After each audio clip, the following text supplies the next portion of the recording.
Can people hear me? I can hear you. Yes. Okay, here we go. What's up, y'all? Oh my goodness.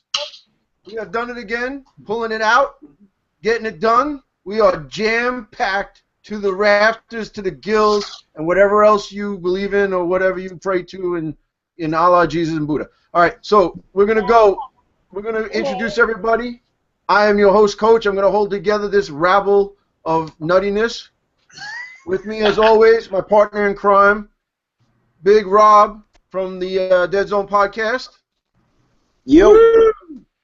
Okay, next to him, the essence, the granular, microscopic, just fusion of ATP and just by bringing things together, the real creative, juicing, flowing, and all sorts of nasty, funky crap that floats on top, and would be also Jack from the Deadzone podcast. What's up? Hey, everybody. He is flotsam, yes. Yes, flotsam and jetsam. Okay, coming in hot, we got my boy, my fellow family gamer right here. You know him, you love him, you know him from the battle reports and whatnot, and the Adepticon coverage. It is my man, Hot Dice Fabian. What's up, everybody? Hey! Okay, coming in next to him, the man who needs no introduction. It is Ronnie Renton's personal friend and Mantic's golden boy, because if they ever advertise anything or put anything, Deadzone is always there. I don't know. How long you been doing the podcast? How long you guys been doing the podcast? 5 years, something like that. 5 years, okay. I've had my channel 5. I've been doing Deadzone for 3. And 3 months? What? Put Deadzone on everything. So yeah. Well. Yeah. So we are just honored and pleasured to have the Mantic Golden Boy here. Would be with Tyler from Deadzone. Hey. Okay. Last but not least, our special guest. That was a secret that nobody knew about until today, right? You guys, I was pretty good. I kept a good secret. You ruined it on Facebook. Well, what am I gonna do? I got to put butts in the seat, so I got to put that handsome guy on the thumbnail. Oh my God! You're gonna lose people with this face. So, the man needs no introduction. I'm gonna try. Basically, we all know his channel. I mean, I've been subscribed to his channel for about 8 years. No, not 8 years. About 6 years. 6 years, I'd say. If it wasn't for him, we wouldn't be building terrain because he does it in a way that is very easy. A man who can go and get go to the Dollar Tree for $8 and build a rocket ship that actually works. Okay? And we all know and love him, and we're glad to have him here. It's going to be, and actually, the sun of his sky is with him, which all energy emanates from. It is Bill and Sue Foreman, the Terrainaholic and Terrain Minion. What's up? What's up? What's up? Woo-hoo! My lovely hobbit wife. Okay, Bill. So we've all done it already. So you got to clue us in on how you got into gaming and whatnot, and because we've all done that before. So Okay, hit us up with the history. I think this is a real common mistake all of us have made at one point in time. Mm-hmm. But I picked up this magazine named White Dwarf and opened it up, and never should have done that. It caused me a whole bunch of financial difficulties, and I probably should technically still be a virgin right now just for doing that. But yeah. It, needless to say, it tripped the trigger. Kind of like when you said you walked past, you saw Deadzone, you saw the terrain there, and that's kind of what sucked you in. That was it. Same basic thing. Same basic stuff. We're all geeks. We all love to immerse ourselves in our hobby, and I just come at it from that angle. Mm-hmm. Hold on a second. I'm not a geek. I'm a nerd. Ah, yes. We have to have that subculture to specifically define. Big Willie Styles is here too. We got Harrison here too, right? What's up, Harrison? Hey, hi. Hope said hi. Woo-hoo-hoo. Can you see us? Can you see us? All right, there he is. All right, so let's go around the horn, man. What are you working on? Who's working on what? What are you working on? What have you worked on? You got anything to go? Anything to show? Story of my life. Bill and his pink phone. Oh, you guys know? Does everybody here know mini wargaming? Yes. No, Okay. don't get to it. I got it on my list. I got it on my list. I got it. Jump the gun. I went up there, played a bad rep with Dave, and left him some ice terrain, and he saw my lava terrain and said he wants it, so I can't say no to Dave. I had a show that I did I did like a weekly show for like a year with him, Yeah. and it was a ton of fun, and so that's what I'm doing. The thing that pissed me off is that all those shows are gone now. Yeah, we all did it for like around the same amount of time, and then they all kind of just went belly up, which was kind of sad. It was so cool being around so many talented people, all doing the same stuff. You know, well, not the same stuff, but doing what they love to do. It was an amazing time. Well, I think you guys had your show. You personally had the show the longest out of everybody. Like you hung on the longest. Well, thank you, but I actually think Blue Table Painting was the last one running. Okay. So I think Sean beat me out, but it was pretty long because who was it? Mythic? No.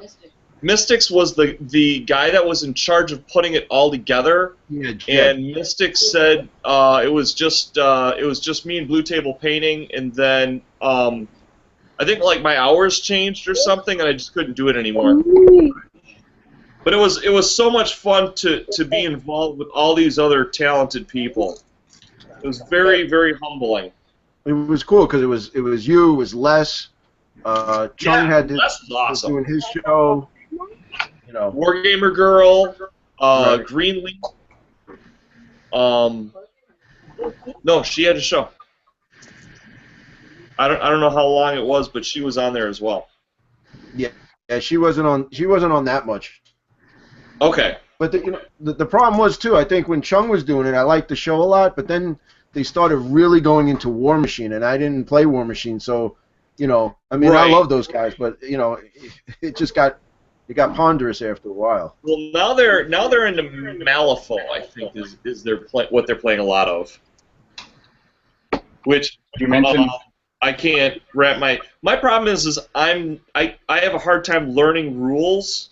Mm-hmm. And that's why I love Mantic, because they tend to be very rules light, which I love. They'll take a concept and they'll work it into like the main frame of how the system works, and then it works for any army. And I love that because it's not like I've got to remember a million things. You know what I'm saying? Right. Well, you know what? The best way I like to make comparison is you equate it to chess. Okay. Yes. Exactly. Chess really has, the factions could be the pieces and everybody moves a certain way, but there's a core rule that you follow. Right. And as far as even we're talking Kings of War, we're talking Deadzone. Hopefully Warpath gets its shit together and it's going to be good. But Yes. I think that there's the core rule set that is good, that you can follow. When you have we've all played. I mean, other than Jack and Rob, Tyler, Rob, I know Fabian, we were heavy into 40K. But when you have 150 pages of rules, it's a little daunting. Now, don't get me wrong. I like a game like that. I like a game where there's some balls to it. It's deep. It's not a puddle. It's deeper.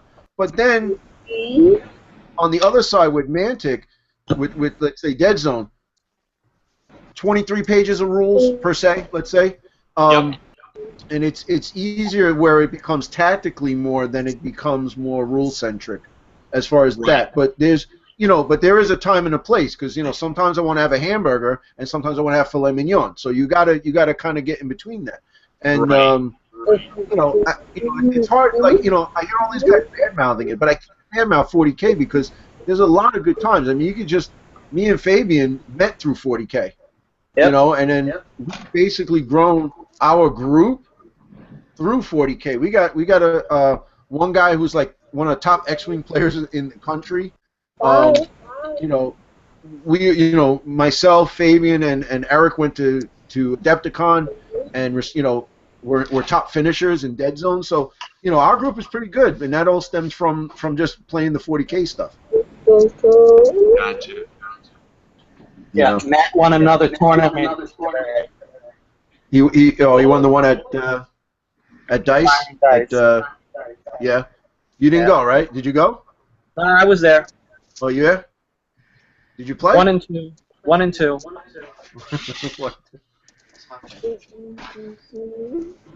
You know what made me in? Was the Dice. You got it. Tyler, you've got a Necron army, right? Me? Oh yeah, yeah. I've got like probably 5,000 points, and then I have a Orc army that's pretty respectable, and that's about it.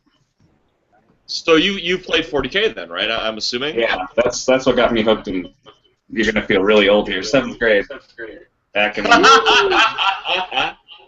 4th edition when I was in 7th, 8th grade. Yeah. Was that 2 weeks ago? There you go. Maybe a month. Maybe a month.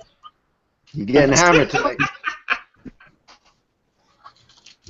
I want to say I love the trench table that you made. I'm still not done, but yeah, thank you. That was an unbelievable undertaking, and it takes a terrain guy to really appreciate the level of work that took and the dedication to get just to that point. I would have burnt out way before where you are now. Well, thanks. That means a lot coming from you. I'm impressed. I'm very, very impressed. Yeah, the trench board is cool. It's just, I'll tell you what though, when you guys played Deadzone on it, and those poor guys were at the bottom of the trench, and you had the snipers up there, I'm like, oh, it was so bad. Yeah. there's no way those guys were walking away. It was like, Yeah. it was really I one-sided. knew they were done. We'll have to play more on there and really clutter it up, but it's fun. You know what you do? Sometimes we take all the little scatter terrain that comes with Mantic, and we kind of roll it like dice, and we let it go, and it just rolls wherever it rolls, and then you build up around that, and You know what? just Give kind it of like a stuff save like that. if it's in the same box, because you did such a good job of setting up your grid system. If you were to use your scatter terrain as like actual cover, maybe those zombies would have had a better chance of getting up that trench. You know what I'm saying? Oh, and the warpath, yeah. Give them like a 1-up save or a 2-up save, because there's some terrain in that grid piece. Yeah. Yeah. Well, the one you're talking about, that battle report was a warpath battle report. It was that was mostly my fault, because I set up the table because I was like, this looks awesome, and I set it up and it looked great, and then it just was not practical at all. The landing pad was like a giant umbrella that saved all the Asterians from everything, and then just everything else just shot down on all the plague. Oh, it was a death trap. Whatever went into those trenches wasn't coming out. Well, I learned from that experience. I won't end up one-siding it like that again. Or cut the points in half. Yeah, possibly.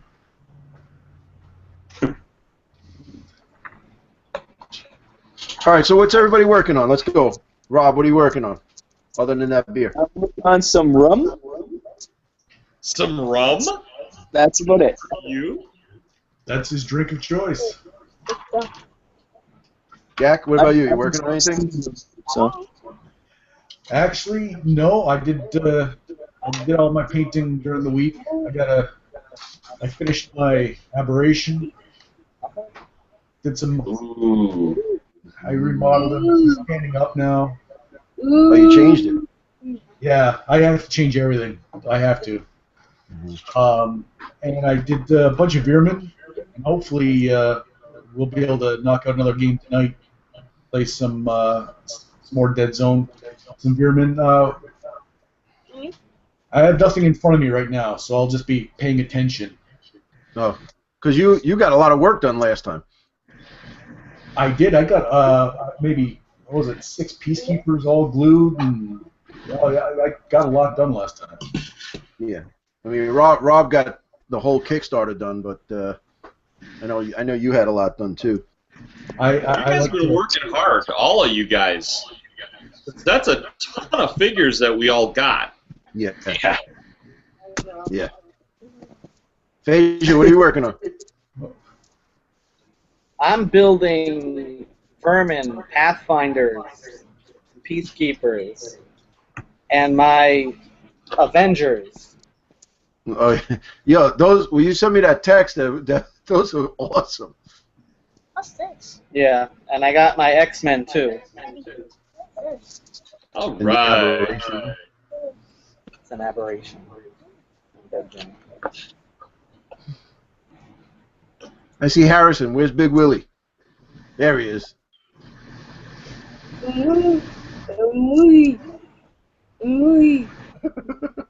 What about Tyler? What are you working on? Well, I just posted this onto the Facebook groups, but it's the Strider with the burst laser. Yes. That's Now, all. Oh, okay. that is cool. Yeah. I'm glad you brought that up. What's up with that? Well, so in Warpath, there's a Strider that has a heavy burst laser, and if you look at the gun that comes with the fortified battle zones, whatever it is, and the landing pad, it looks exactly like a giant burst laser, and it's Strider size. So, yeah, with the new Strider that came in the Kickstarter, I decided to have some fun and go with it. I also put a, I don't know if you can see it, probably not, but I know the Polaris gun wings on his back. the normal gun on the back, so that way it looks playable. It's awesome. And Nice job. and then in the same vein as Jack, apparently, I'm trying to make this aberration something special, kind of standing and punching and But he's tough to rework. Man. The hot water, to do the hot water trick, the limbs are so thick. He's got a very blocky stance too, which doesn't give you a lot of options. But just to get it hot and then hold it, and just to bend it and hold it. And it hurts because it's prickly, and then it's also hot, so you're trying to do that. Oh yeah! Oh man, it's rough. I still have to mess with the legs a little bit more.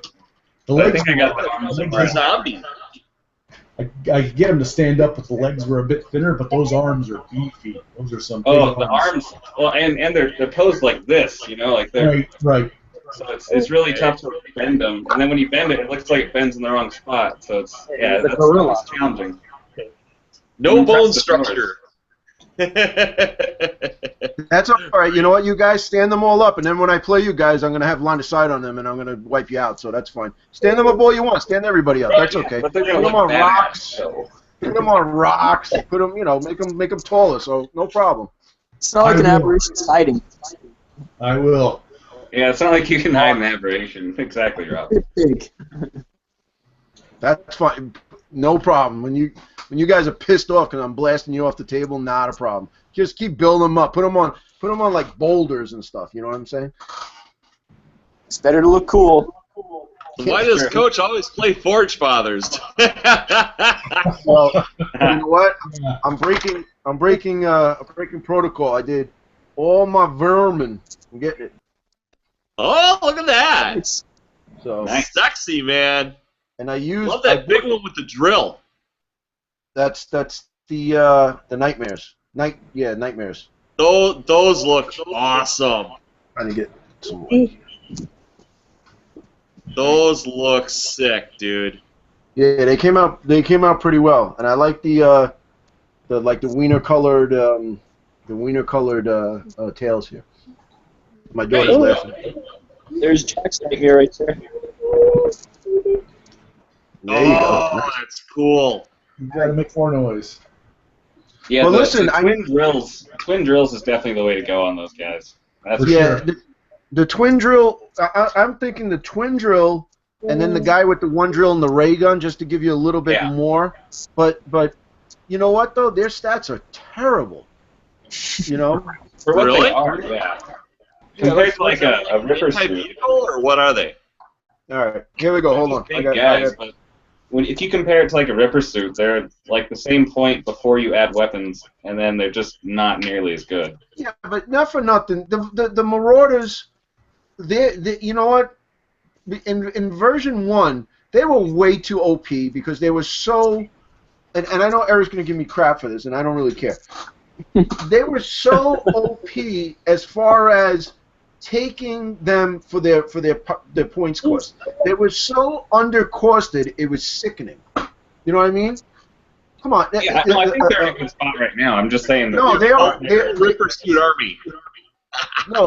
No, but the thing is now the Ripper suits are a lot easier to kill because of lack of armor and AP and stuff. Silhouette. Because it's the lack tougher to kill than a Nightmare, and the Nightmare costs way more. All right, so let's break down the Nightmare. Let's get into it because I love this stuff. All right, here we go. So you got a Nightmare running at a 1 to 2, 0 armor, size 2. Okay, so you're getting 3 wounds, which is decent. All right, you're going at 23 points now. 23 points naked because you got to outfit him with stuff. All right, so. You're at that. He's at a 6. He's at a 6 shoot, 4 fight, 4 survive.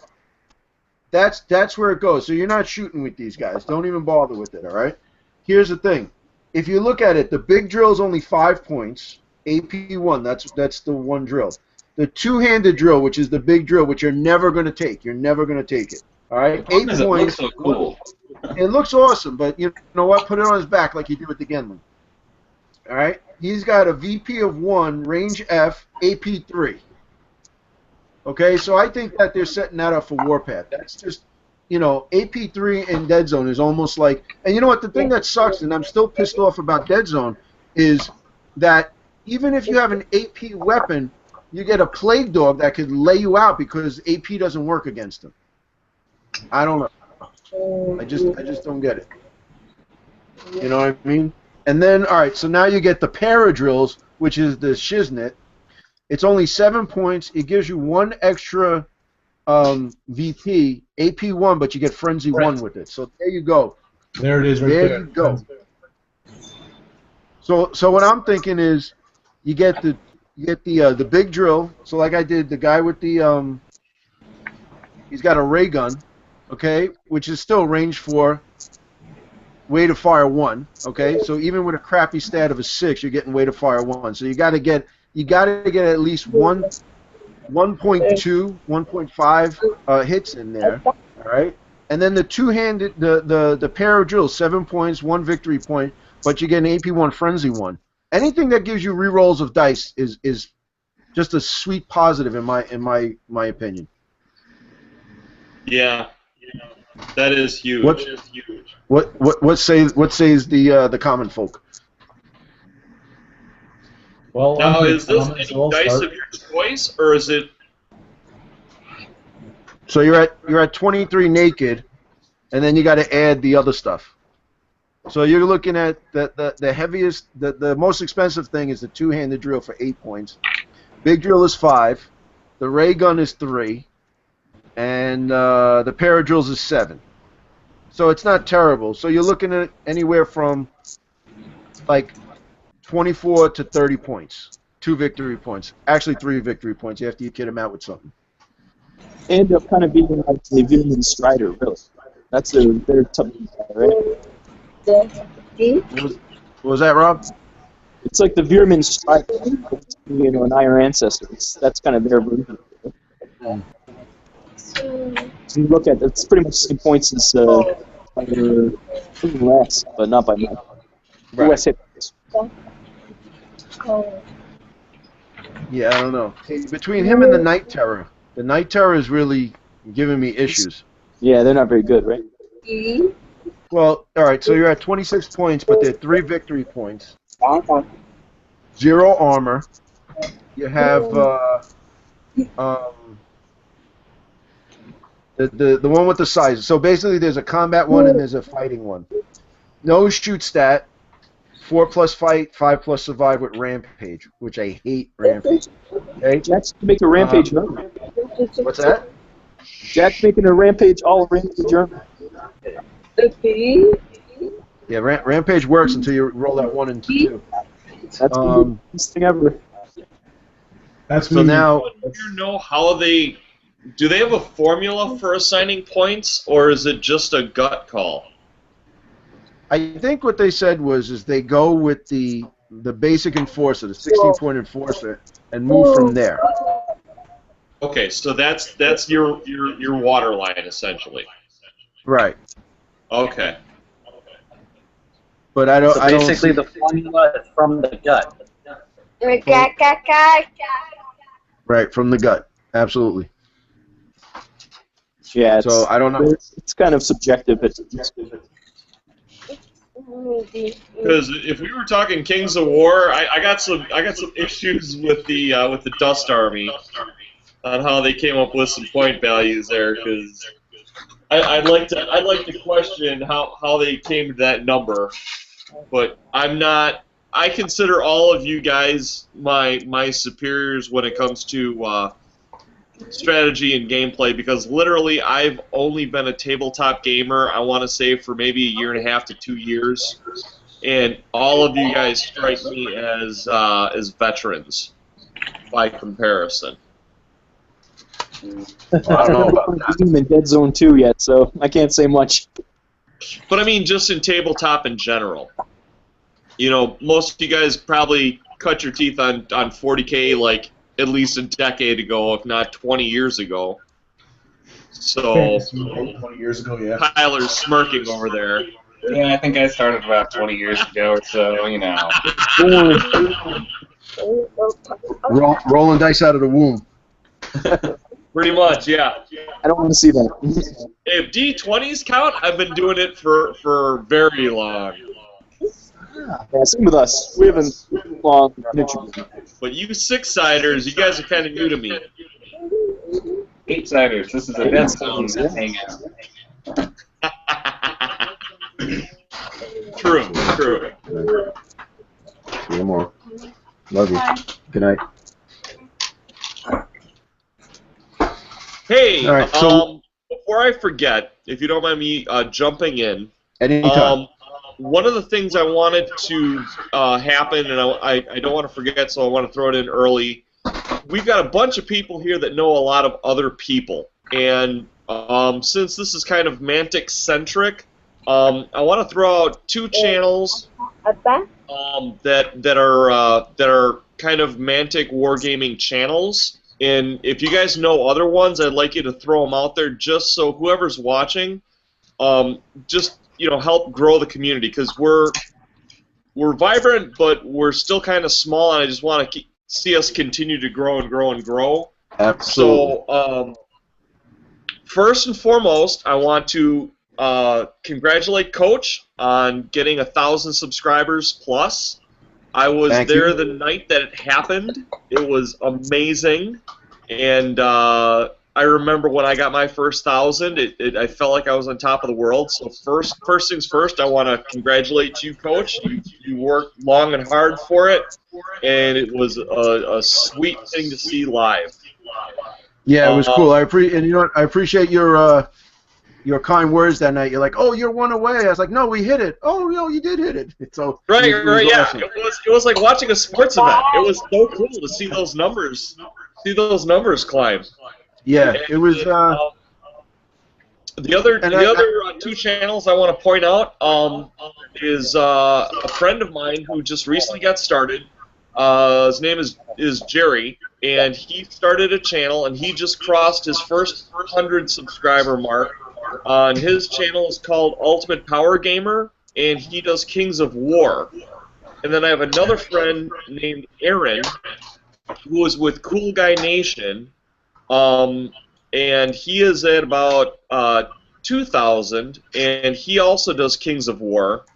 And I wanted to share those with the community and open the floor to anyone who knows any other channels out there that are kind of either include Mantic or are Mantic-centric.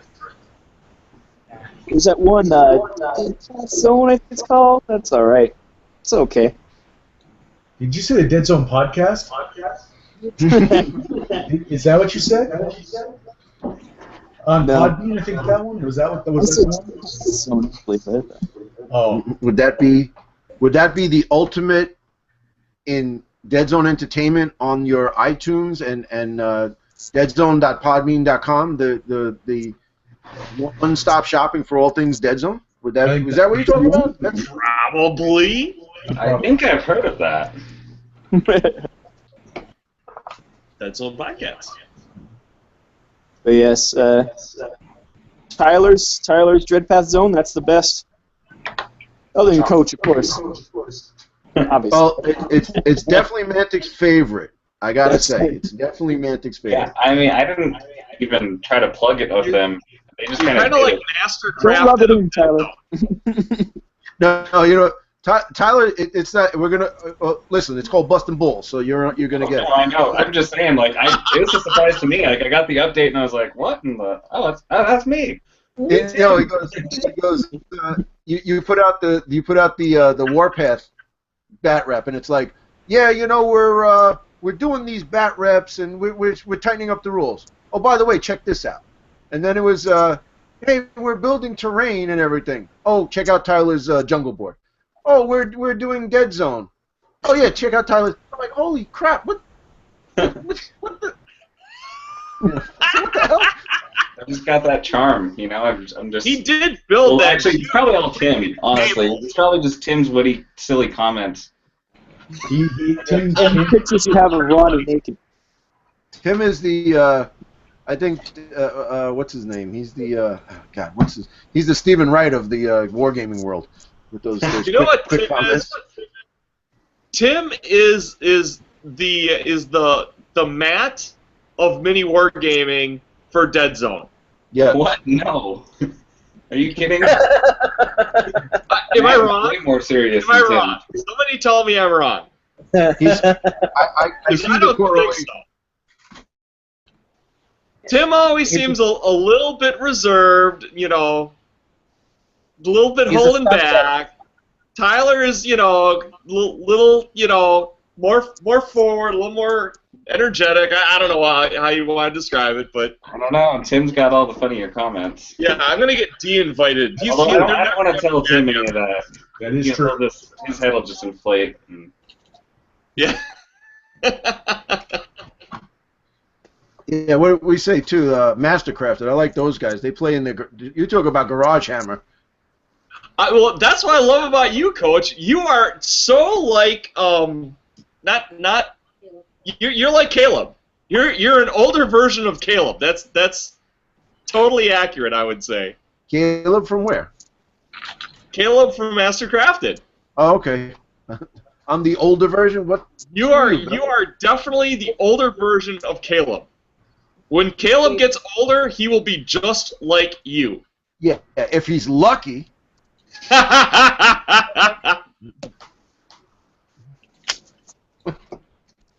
I would say both of you guys have master's degrees in ball busting, Yeah. and that's why I love watching you guys. Yeah. Just fun. Well, Yeah, Well, we rub want- it in. we're gonna try to incorporate that into the bat reps because it's like so much stuff is left on the cutting room floor that should Right. be addressed. Okay. I'm telling you, man, I love these rats, though. I love these models. So how did you and Hot Dice meet each other? He was swimming in Rockaway Beach, and he was drowning, and I decided to run out and save him. And ever since then, we've been really good friends. It was the red Baywatch bathing suit. Right. I came running down like Hasselhoff. it was all in slow motion. It was great. Yeah, well, you know, I was all rippling muscles and, you know, and don't shave my back and, you know. That's a wonderful sight, I'm sure. Don't. See this? This is me stabbing my mind's eye out. I'm glad that the theater of the mind you all pictured it though, so I guess I'm doing something right. I'm sending you a therapy bill. Okay. One more bill I'm not going to pay. Right. The Fabian, what was it at the Yeah, we're gonna just show up at your house. just Sergio, right? We met through Sergio. Yeah, we met at Grasstop per comic, playing Warhammer. Sergio. Ah, okay. Bill, you know Sergio, right? We could shout out Sergio's channel, which is, I don't know if it's Flawless Snake or Gare Jr. still. I don't know. Flawless Snake. Okay, he did change it. Yeah. Yeah, Good guy. Sergio's like the coolest guy ever. Like ever. Check Like, him out. if you don't like Sergio, you know there's something mentally wrong with you, right, Fabian? There's something mentally wrong with me, anyways. Well, but in a good way. An understandable way. All right.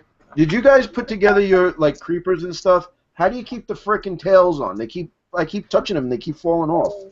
Glue. All right. I haven't had any trouble. I only want constructive help, not stupidity. What I did was. Oh, I all don't of get to them- bitch about the Forge Fathers? Yeah, you will. Steel Warriors that I'm so pissed about? all Coach my Jeff. tails, I put down all my tails so that they're touching like the bases and stuff. So there's like Okay. 3 or 4 points of contact. Okay, yeah, that's a good You're idea. going to be gluing those together. All of them. So that there's something attached to the body, then to the You're going ground. to build them. Good idea. I feel better. Because I did those with the nightmares, and I think that's what I got to do here. Did that. Yeah, because every time I go to pick it up, one of the tails pop off. It's terrible. Oh, that would drive me nuts.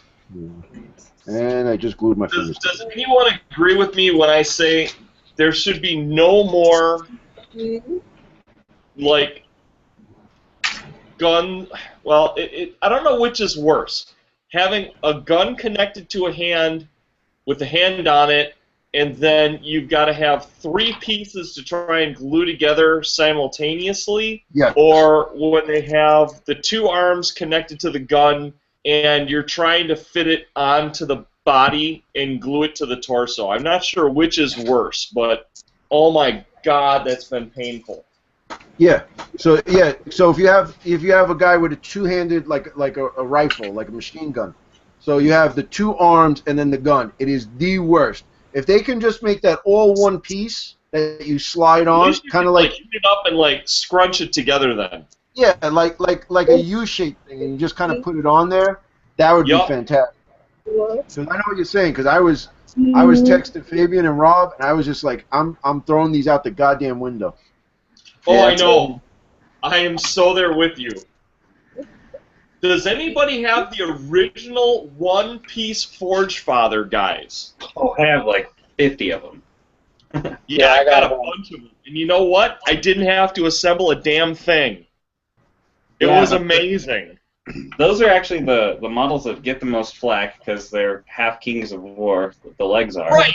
Yeah, And they are. They got a ton of crap, but those are actually the models that got me interested in Glue music. points I need to put together simultaneously with them. That being said, the new Steel Warrior kit, I actually like it. I know it's kind of hard to. They put together, look but I think sexy, but oh my god, are they a nightmare to they're put together? awesome. Yeah, they were awesome looking. Yeah, they look amazing. Don't get me wrong, but man, the assembly was a nightmare. A lot of pieces for no reason, I found. Yeah, exactly. And then I didn't even get to play. Like the shoulder pads, they totally didn't need to do those shoulder pads separately. There was just no reason for that. I That's only- But I like them because they covered the gaps. The Yeah. shoulder pads are separate. Yeah. Yeah, totally separate. But because the arms don't necessarily fit well, you can use the shoulder pads to cover the glue points. So in that sense, it's kind of a good thing. I just wish they would do more research before they made the last cut of the plastics design. You know what I mean? Right. But at the same time, if you want to model a guy who's pointing up and his shoulders are, Very hard to place. I totally agree. So with this extra time, pretty nice. It's Yeah. a lot of variety. That's for sure. But don't get me wrong, I love the look of the guys. It's just a pain to do them. I guess it's one of those things where you do it for the love of the hobby. You know, you want to have them in your army, so just grin and bear through that afternoon. Yeah. Well, the older, the Forge Guard and the Rockers were really good. Those models I liked a lot. I think the Forge are my favorite to put together. They're my favorite models. They were great. With the Yeah, Forge the Guard? Rock Riders Forge aren't that bad. Yeah, Forge Guard are awesome. Yeah. You like them on the tabletop. I liked them because. Oh, right. Never mind. Oh, the brokers are awesome. They're like one piece. They're amazing. I love those guys. It's like, okay, what head do you want to put on? Awesome. Right. Some of them were. Yeah, we don't have many Brockers, so I haven't really had much with those guys. Well, I think in September you'll have a few. Yeah, they're coming. I got the Forge Farther army, so. So is anybody? What do go you guys? Anybody gonna add anything to their pledge manager or anything? Because I'm still like, I'm on the fence. I want to get everything, but I don't know what. I know Well, they're Tyler is. not Yeah. Yeah, with that opening up, I'm worried. What's that? With that opening up again, I'm worried about buying more stuff. Yeah, because I get paid on the. I get paid on the first, and I'm worried about what I'm going to get. I think I might just get the characters because I ordered the Forge Father army, and the characters, the Lieutenant Rocca and Halftail and all those guys, Well, and I have to order. It's still opening again. It's only a limited Yeah, amount they don't have all those guys. It's only the Basically vehicles. just vehicles. Stuff. No, July 2nd. All that stuff is not there. You can... Wait. I was thinking about getting more bikes, but I've already got a bunch of them coming.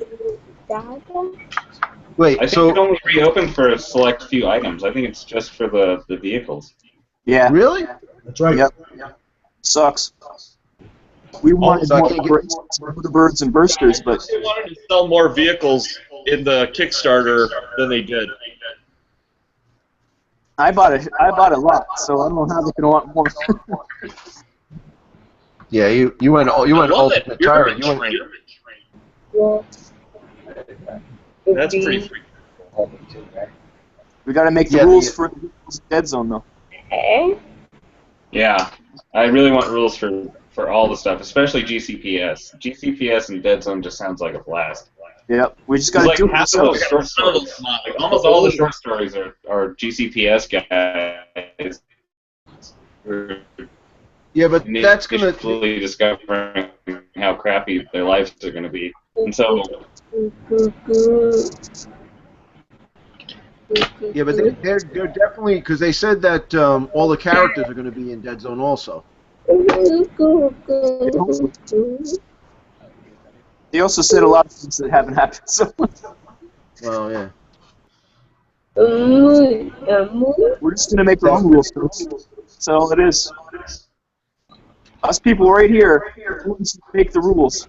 I think we're going to have to. Right.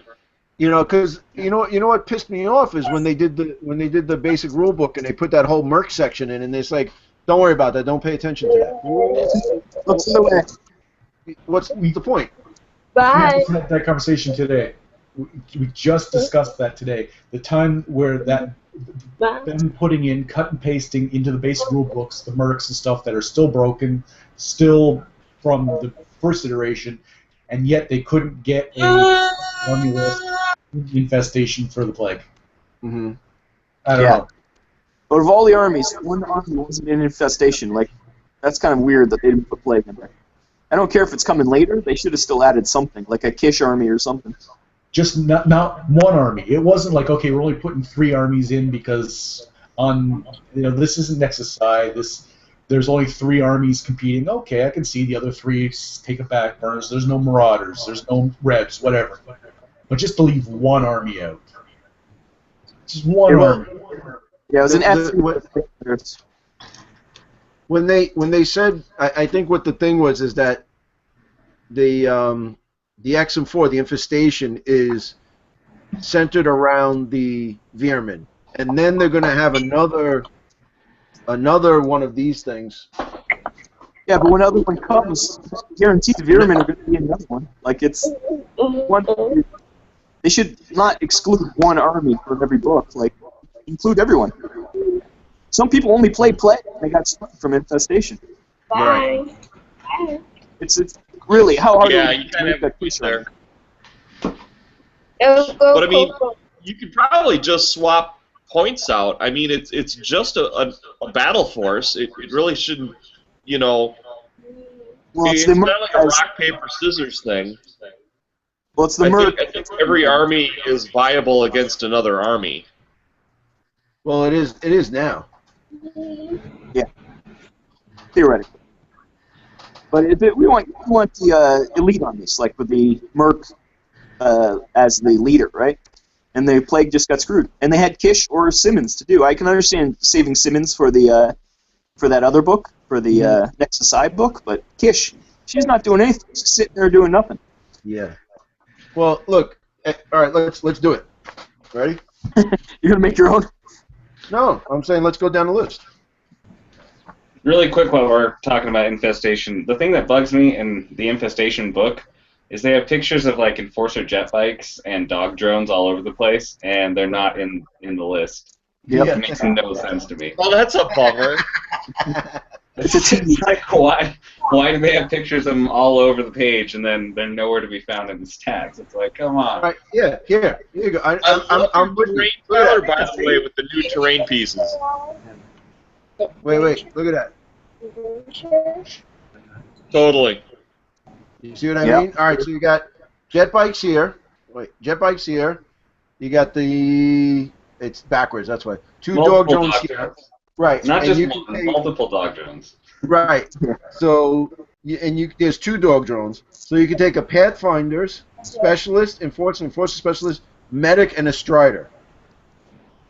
What? Medics. That's what I'm saying. Why have a strider that's not stealthy whatsoever? It makes no sense, yeah. Striders of all things? Not have the dog drones, which they go hand in hand with the Pathfinders. That was the whole point of having the dog drones. And the jet bikes make sense because they're fast. They're scout vehicles, right? Yes. Yeah, the jet. Exactly. I just feel like that one doesn't make any sense to me at all. It doesn't click with me. No, I agree. We were recently accused of being native on Twitter, Coach? Did you see that tweet? What was that? The 56.5, or episode 56.5, somebody accused us of just hating everything and not being happy. Oh, jeez. That's my fault. It's just, That is my fault. I did say that I didn't like one model, the way it was sculpted, and that when they updated the other ones that were in the same category, they could update that one. And after that, I guess we were negative about everything. We're negative about everything. So tell that guy. Right. Well, you're grumpy wargamers like the rest of us. Yeah. You know what though? All right. So let's get to brass tacks here. Let's do it. I have a YouTube channel that 90% of my content is Deadzone, and I'm on a podcast with 2 other guys that have dedicated a crap ton of time to Deadzone. And our favorite guest on the podcast. Correct. 98% of it is all about how good the game is and how we're trying to improve the game. And this guy thinks we're frickin' negative. I love wargamers. Welcome to 40K, people. It's becoming. You nailed it. You nailed it, man. Maybe that's a sign it's succeeding. How about this? So we start the WGC Deadzone page, and people are up in arms like, I don't understand, why it... Well, who cares? I look at it, the more Deadzone, the better. Because I don't go to the vanilla section. I go to Baskin Robbins. I like lots of flavors. That's the way I am. The more, the better. What? How many hundreds of 40K sites are there? I was about to say, holy crap. And individual ones for different chapters of Marine. Correct. I'm Facebooked on all of them. I love it. The more, the better. Somebody posted something in the Salamanders one today. It was awesome. And then yesterday somebody did something in the Grey Knight one. It was great. I love it. The more, the better. Keep it coming. Keep it coming. Keep it coming. That's one of the reasons I like Gorilla Miniatures. Because he does, like, under-the-radar games. Yeah. In old games. I wish there were more channels like that. All right, so let's go on with our negativity, and we'll talk about the mercs. All right. Sergeant Howlett, still terrible. Kish. Where's that list? We're supposed to get a list with him. You even saw it. They flashed it to you, and they never released it. Yeah. Thanks for nothing. And then I talked to Ronnie. He says, "Don't worry, Howlett will be in there. Howlett will be in there." I said, "That's the only one I really want is Howlett."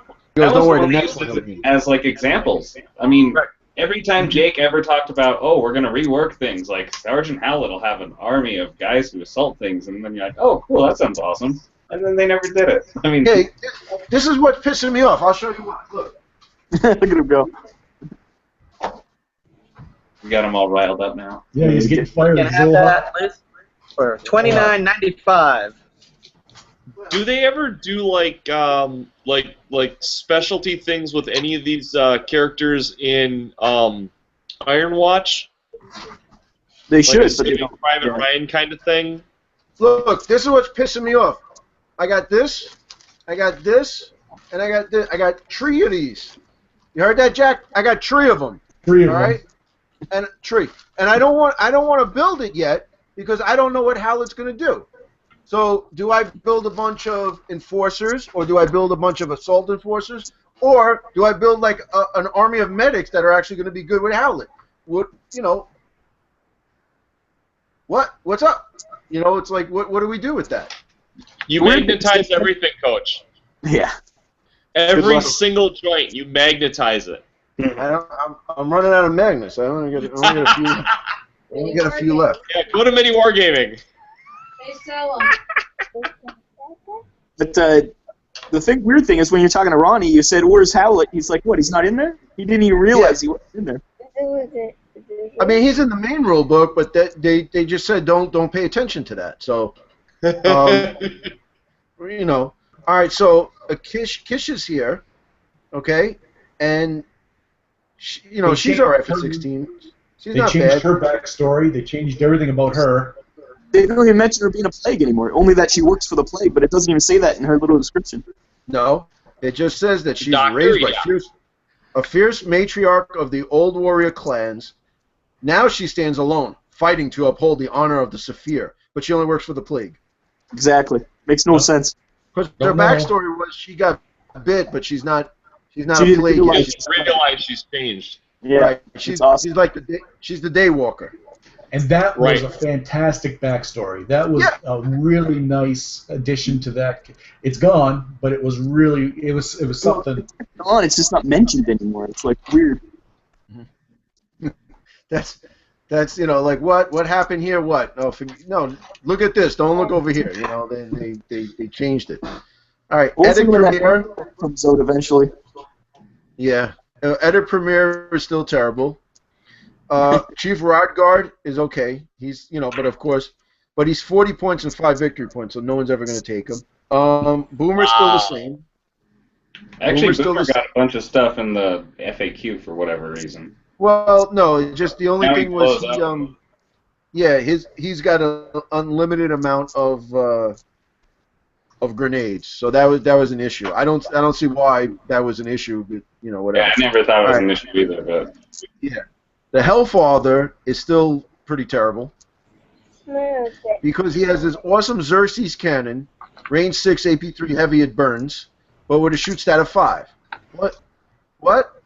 Okay. Has anyone ever taken Freya? So she's better now than she was, but not by much. No. She's tough. She's terrible. She used to have own agenda or whatever, which was useless. Yeah, he own tries to agenda was broker. terrible. Own agenda was terrible. It was terrible. Nastanza's still okay, but she's easier to kill now. Yeah, but she's still OP. Yeah, she's still Yeah. OP. Don't get me in. I've never not got rid of her in the first round. You roll You guys better than I gotta- do. You got to load your shots up, man. All right, now here is the gem. The gem of the Codex. Wrath. Yeah, Jack used them today. He never did How'd anything. it go? How'd it go? How was it using Wrath? I kept him in reserve, and by the time I'd already brought the hammer down, by the time he got into position, I never got to use him to his full potential. Jack, tell him what was in that army. It was a 200-point army. It had the Type 3A General. It had 25 Plague Hounds, and it had Wrath. Yeah, That's 25. That's awesome. I killed 13 of them, I think. But they finally overwhelmed me. What was the mission? Oh, we made up our own. I had that the big building, so we were assaulting the building. The hangar from Foreground. And Jack, yeah, he had to come in through the doors, and my poor Forge Fathers, they fought a valiant fight. Their armor saved them until they just overwhelmed them just by numbers. 4 Plague Dogs finally, after wave of Plague Dogs, killed an Iron Ancestor. Yeah, I killed an Iron Ancestor with Plague Dogs. Holy cow! It took a lot, but he did it eventually. He rolled a lot of 8s. We have pictures. We don't do bat reps like the pros over here.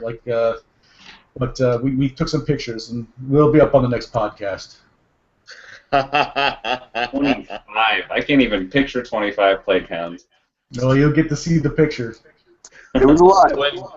When Guerrilla Miniatures posts my game, I had, I want to say, either 9 or 10 zombies, and then a stage 1A versus his Enforcer army. So it's like literally almost all zombies. And we were originally going to go 200 points, which would have bumped me up to like almost 20, or no, it was 250. So I was going to have something silly like 24 zombies or something in a stage 1A. But we took one look at that and we're like, we're going to do 100 points. Because he didn't know the rules and I didn't know the rules, and he had gone over them the night before. That guy is amazing. He can just pick up. I have to play through a rule set before I really understand it. He can literally read it and run with it. I don't know how he does it. The guy is some sort of a savant. Yeah. But listen, you're not playing Deadzone unless you're playing 200 points. It's just. Well, it was an intro game, so. Yeah, you're allowed. That's a good starting point. Yeah. Not according to Coach. Coach is 200 or nothing. No, it's 200. That's it. I'm in my crusade of 200. That's it. You know. You got it, because that gives you enough wiggle room to just actually do some cool, but the thing cool is conversions and whatnot. I can you know? I can do jump backs. We can just modify regular troops. All right, so now let's go. Let's finish this list. The Trovar Psychic, no one takes it So that's except what Jack. they call them. They're orc jump troops. Okay. So anyone ever take the Psychic other than Jack? You never even got to It's play been with a it. previous beta edition. Actually, I think Marcus took it. It was pretty good. Yeah. Basically, it was advantageous because he had a nice building to just hide behind. But that guy can actually make a pretty big difference. He's like having 2 commanders out there. No line of no. I don't know. I wouldn't. I don't think I'd recommend him exactly. I mean, he's really Is that squishy. the squid guy? Yeah, that's the jellyfish psychic guy. Right, right. It's a cool looking model. I hate that model. Don't get them started. Don't get me started. Do you hate him tactically or visually? Exactly. They Don't the hold only back. thing that's why the last containment protocol was the best one, where Wrath got in the middle of him and killed the whole thing. That was the greatest. That's the best story in that the whole damn thing. All right, the Survivor, which I think is not bad, but nobody has the model. You know. Now here's a guy that I really like, Project Oberon. I like him a lot, man. He's got a 4+ across the board. Size 1, no. He's got Scout and Way to Fire 1. His Needler is range 4, AP1. Toxic Shards, AP1 Toxic. And then he has an Energy Field. Now, Toxic is basically makes you vulnerable. That's dirty. 28 points, 3 victory points. And then Blaine is he's all right, but you know, tough Scout, Frenzy. He's got a 6 shoot, 3 fight, 4 survive. Tough, Armor 1. You know, so he's very survivable. He's almost like a Force Father. Blaine on a jet bike is very, very, very depressing because they didn't really give him any good rules. You know, I thought they would have a rule where he would pass through stuff and hit people on the way through, but they never put that in. You know, Teraton Shock Trooper is awesome. The Ogre Terminator is pretty good, and then the Rebel Bounty Hunter is just a steal, man. 27 points, 3 victory points, 3 shoot, 5 fight, 3 survive, fire control. He's got twin pistols, way to fire, sniper rifle, range 8 with the sniper scope. He's like, you know, he's a beast, man. Yeah, he's pretty absurd. Yeah. Fire control is great. Fire control is really good. Because even if you use an extra shoot action on him, you know, a command dice, forget about it. Yeah, That's 4 like shots. it's pretty. Yeah. Yeah, Iron Ancestor I was using today had fire control. It was nice. Yeah, that's pretty good too. You know, I love putting the Iron Ancestor in there. Gotta thank you guys. You guys got me to pull this out of my pack. There you go. I haven't even thumbed through it yet. I've been so busy working on other stuff. So, Bill, did you guys use the lists or did you make up your own list? We, I had a list. yeah. And then he changed his mind. He only wanted to use 100 points. Yeah, we had done a list, and then he had decided that because he was new to the game and I was new to the game, I didn't get to play.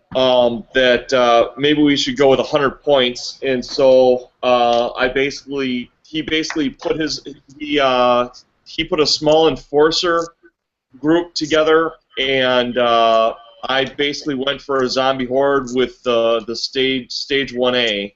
Your game was And, yeah, I don't want to say who won, but I will say that it went very, because we had a practice game, and one of us stomped the other one, and then we had a real game, and then the other person stomped the other one. So it was really awesome because each force did well at different times. So it wasn't like we made like a list that was just not very good at fighting the other list. It was just a learning curve thing. He was trying to learn, and I was trying to learn at the same time, because we changed up strategies in the second game, and it was a completely different game. Totally identical forces, same deployment zone, same terrain, completely different outcome. Yeah, that's the best thing about the game. Changes every time. Yeah, that's one of the things I love about Deadzone, is that especially watching you guys play, you guys, you know, you always come up with something new and interesting.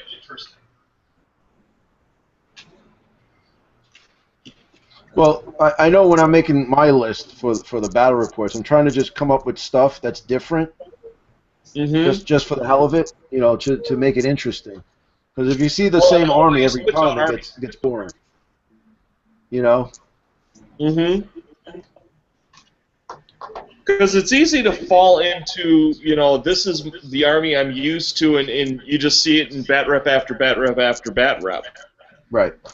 You know, and nobody wants to, you know, for comfort zone you might want to be there, but as far as being a spectator, you know, it's great seeing, you know, oh wow, it's Asterians this time. Oh wow, it's Enforcers this time. You know, and I think I've seen pretty much every single combination between your both Coach's channel and Tyler's channel, which is we do it fantastic. At least before the channel was even started, we basically just had a chart and we'd roll on it, and that's what army you'd play. Like I have no real affiliation. I have some favorites. Like I love Forge Fathers. I like playing Rebs now and Plague. But I mean, I'll play anything. You just roll and chart, and then you're like, oh, I guess I'm playing as Marauders today, and then you do. And that's the sign of a great rule set, when you can play a completely different army, and it's not difficult to make that switch. I love that. See, like I like them all. I don't like the Marauders or the Asterians. It's just not for me. You know, yeah, but I'll play Asterians are the lowest on my list. That's why I got Hot Dice plays Asterians, and then my nephew Ryan he plays Asterians. So we have 2 Asterian players. So that's we're lucky when it comes to that. I have every faction but the Marauders because I've never liked orcs. Fantasy, sci-fi, never liked them. But they're starting to grow. They're now in Deadzone. We knew you. We liked you. No orcs. Yeah. Yeah, we put it everything, but it just treats you like a hobbit. Orc treats a hobbit. I tend towards the Enforcers. But, yeah. We'll play anything. After painting 88 zombies for that display for Mantic, like, the Plague are naturally my favorite, because it's like, I've got a Warpath army basically ready right now with just that many zombies. Yeah. Now, is there a Plague list in Warpath? Yeah. Yes, sir. The online book, and because they're a core troop, you can pretty much just make them your whole army if you wanted to. Right. But Tyler, how well would an army full of zombies actually work in Warpath? You'd have to have a lot. I mean, you'd have to have a stupid amount of zombies. I mean, I take it 88's not enough. Because the minimum squad size is like 20 models. That's like the bare absolute minimum, I think. Well, I can do that 4 times over. Yeah, but you need more than the minimum. You need a lot. Right. That's stupid. Were they actually get to combat, or get killed before they got there? I think they've always got tanked before I got there. Maybe there's one game that wasn't on camera that they did pretty well in, I think. But I don't really remember. That just means I just paint more zombies, doesn't it? You can never have enough too many zombies. Yep. Them and Maybe dogs. 200 of them. Well, the other funny thing is I've got about 90 of the KOW zombies. So between both of those zombies, I've got 170. Nice. That's reasonable. You could run a lot of that. I mean, it wouldn't be a full Warpath army, pretty much no matter what you do, but it'd be a lot of fun. Yeah. Well, 5 per base. I mean, that's a lot of bases. Did you guys ever play the solo Deadzone zombies? Like the campaigns? I No. haven't. No one? No. Have you? Oh, it's a blast. I have a ton of fun with that. I want to try new stuff with it again, like with the new rules. But I thought it was awesome. I just put on some soundtrack, like I Am Legend soundtrack or whatever, and just roll against yourself. It gets heated. That would be an awesome video. Tyler would be yelling at himself on the video. You know. It'd be great. Hey, I mean, if Tim's not here, I might have to. Yeah. Right. You could do a series. There's four games, right? Yeah. Do a the series, only- man. That's awesome. Only way it doesn't work is if you bring really good melee guys. You have to bring shooty guys, otherwise it's not fun. Because if your guys are just way better than the plague in combat, you'll just wipe them out as they come to you. But if you bring the shooting army, like I think enforcers are, well, especially Asterians. Asterians are by far the hardest to play in that because they got nothing in terms of surviving an attack. So you should do Asterians. I'd probably not make it past round 1. But yeah, do the rules still work? Do you think in the second one, or? I saw a guy on Facebook who modified them up a little bit, but I think it would work pretty darn well. Yeah, not much. They're not the slow, trudging Walking Dead zombies. I mean, they are full-on sprinting World War Z zombies. I mean, those guys will get you, and it's terrifying when you're playing it by yourself. But Well, they're not as tough anymore either, though. So no more tough. Might be easier. true. Now you'd have to pile them on a lot more, I think, now. Double them up. Mm-hmm. But yeah, it's like they have spawn points, and they just pop out. How good would a Strider be? A Strider would be fine. I mean, they basically never hurt it, unless you got really strong. Then you did something wrong. You have to roll a lot of dice, a lot of 8s to kill a Strider. Yeah. Especially with zombies. Like dogs, it was bad enough, but zombies are even worse. Unless you have like 4 of them and it becomes AP, whatever. Keep charging in, too. If you can charge in, they get the extra die. And their horde ability, that gives them a lot of dice. Yeah. Yeah, 4 of those in the same square are like just amazing killing machines. Yeah. 4 extra dice, it's pretty nice. But I think that the nerf to them wasn't that bad. It makes them a little bit more manageable now. It makes them reasonable. I mean, before then, I thought it was just game-breaking. No, Stop them. Yeah. If you bring 20 of them, it's game over, because they don't get any victory points for killing anything. Correct. Right! So I think it's the way it should be now, where they're very killable, but you have to waste your time shooting at them, which is the whole point of the zombies. Yep. Right. You either deal with them now or they're going to get in your face. That's the way I look at it. You know, it's like if you don't get rid of them, they're going to be all up in your face, and then you're going to have to deal with them, and it's going to take away from that. Now, were they given the beast ability? Yeah. I forgot. So they were. So they can't get any VP points for location, like. I don't think they changed that. I think they still can. No, well, all right. So basically, the 3Z remove tough ability, change survive to 6+, and that's it. But I don't see if the mission is to get an objective, and on that objective is you got to like download information. How is a zombie going to do that? I know we talked about that on the podcast. Yeah, I'd never say. I'd say they can't take any objectives. I think they can contest, but. Right, I don't think they should be able to because the dogs can't. Well, they should be able to contest them. Like they should make it so you can't get the VPs, but they shouldn't take their own VPs for them. Yeah. Right. Or they should just make a blanket rule that says if your model costs 0 VPs, they can't take anything. Or so that way, like a survey drone can't pick up objectives, which that makes no sense to me. Yeah. It's going to be totally useless, other than that one leader who can blow them up. They're already useless. I've never even considered bringing them. Yeah. You know, I was reading a few, and I know you guys read the same posts about guys saying how great the survey drones are, because you know you could move them into here. You can move them into a cube, and you can, they can help contest some things, but then they can also, like get a +1 to that. But here's the thing, though.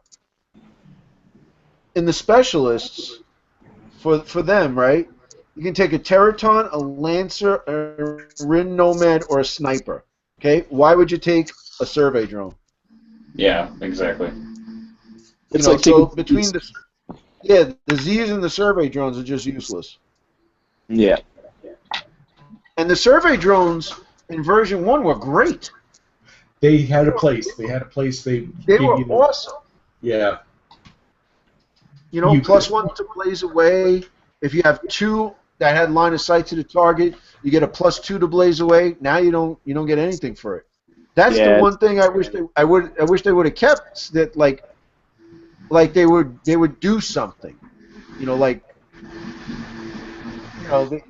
don't do anything now.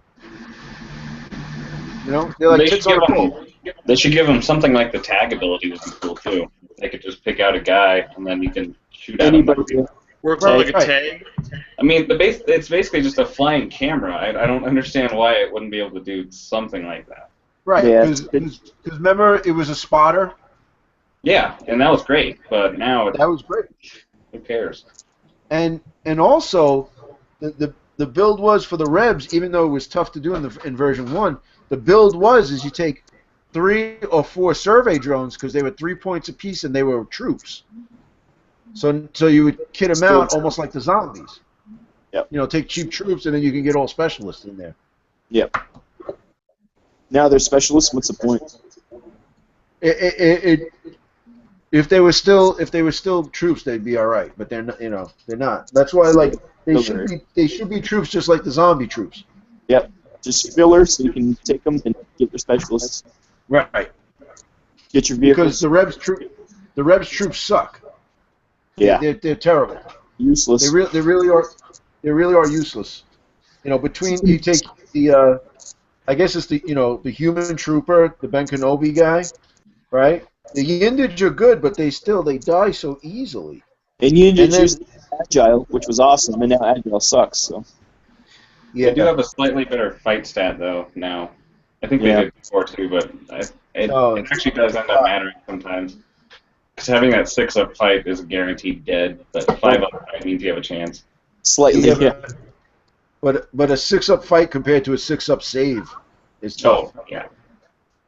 And then why do you have a Saphir loader as a troop? What's the point? Just take loaders and no missile launchers. Well, you probably can't use that heavy weapon if you don't take it. Yeah, but you know what? There's no more long reload. It's not in the game anymore, so what's the point? Doesn't it make it heavy? So if you have a loader, it's not heavy anymore? I think it does have slow reload, because that's still in there, as far as I know. All right. Loader. Let's look at That would be loader. a good counter to that rule, though. If a model with this ability is in the same cube as a friendly model, the loader can remove a reload token counter from that model by taking a special action. Yeah, some must still have long reload. So now, in the rule book, I'm going, all right? K is knockback. Then we have life support, loader, and logistics. Slow reload. Slow reload. Page 33. Okay. When this weapon is fired, the model that is marked with the reload counter, the weapon cannot shoot again until the counter is removed.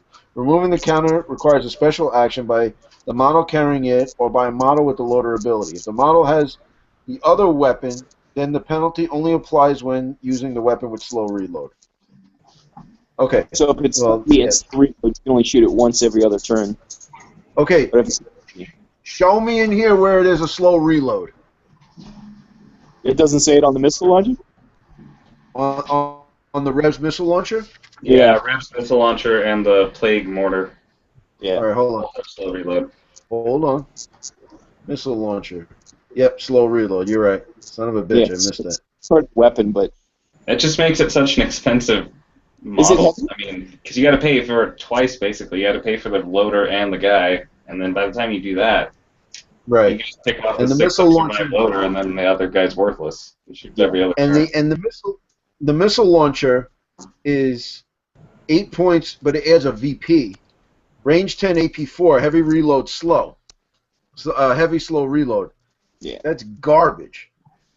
Maybe if you're fighting vehicles, but not in the current rules. No vehicles. I guess you're shooting as Strider. Striders have 4 armor. That would be helpful. But 3 how armor, much something do good. you take that many points just to kill a How many Strider? vehicles are there in the game? There's the Strider, the mono bike, the Ancestor. Enforcer bike. Is there any others? Jet Iron bikes, Ancestor for Forge Fathers. whatever it's called. The gun track for the Marauders, yeah. Right.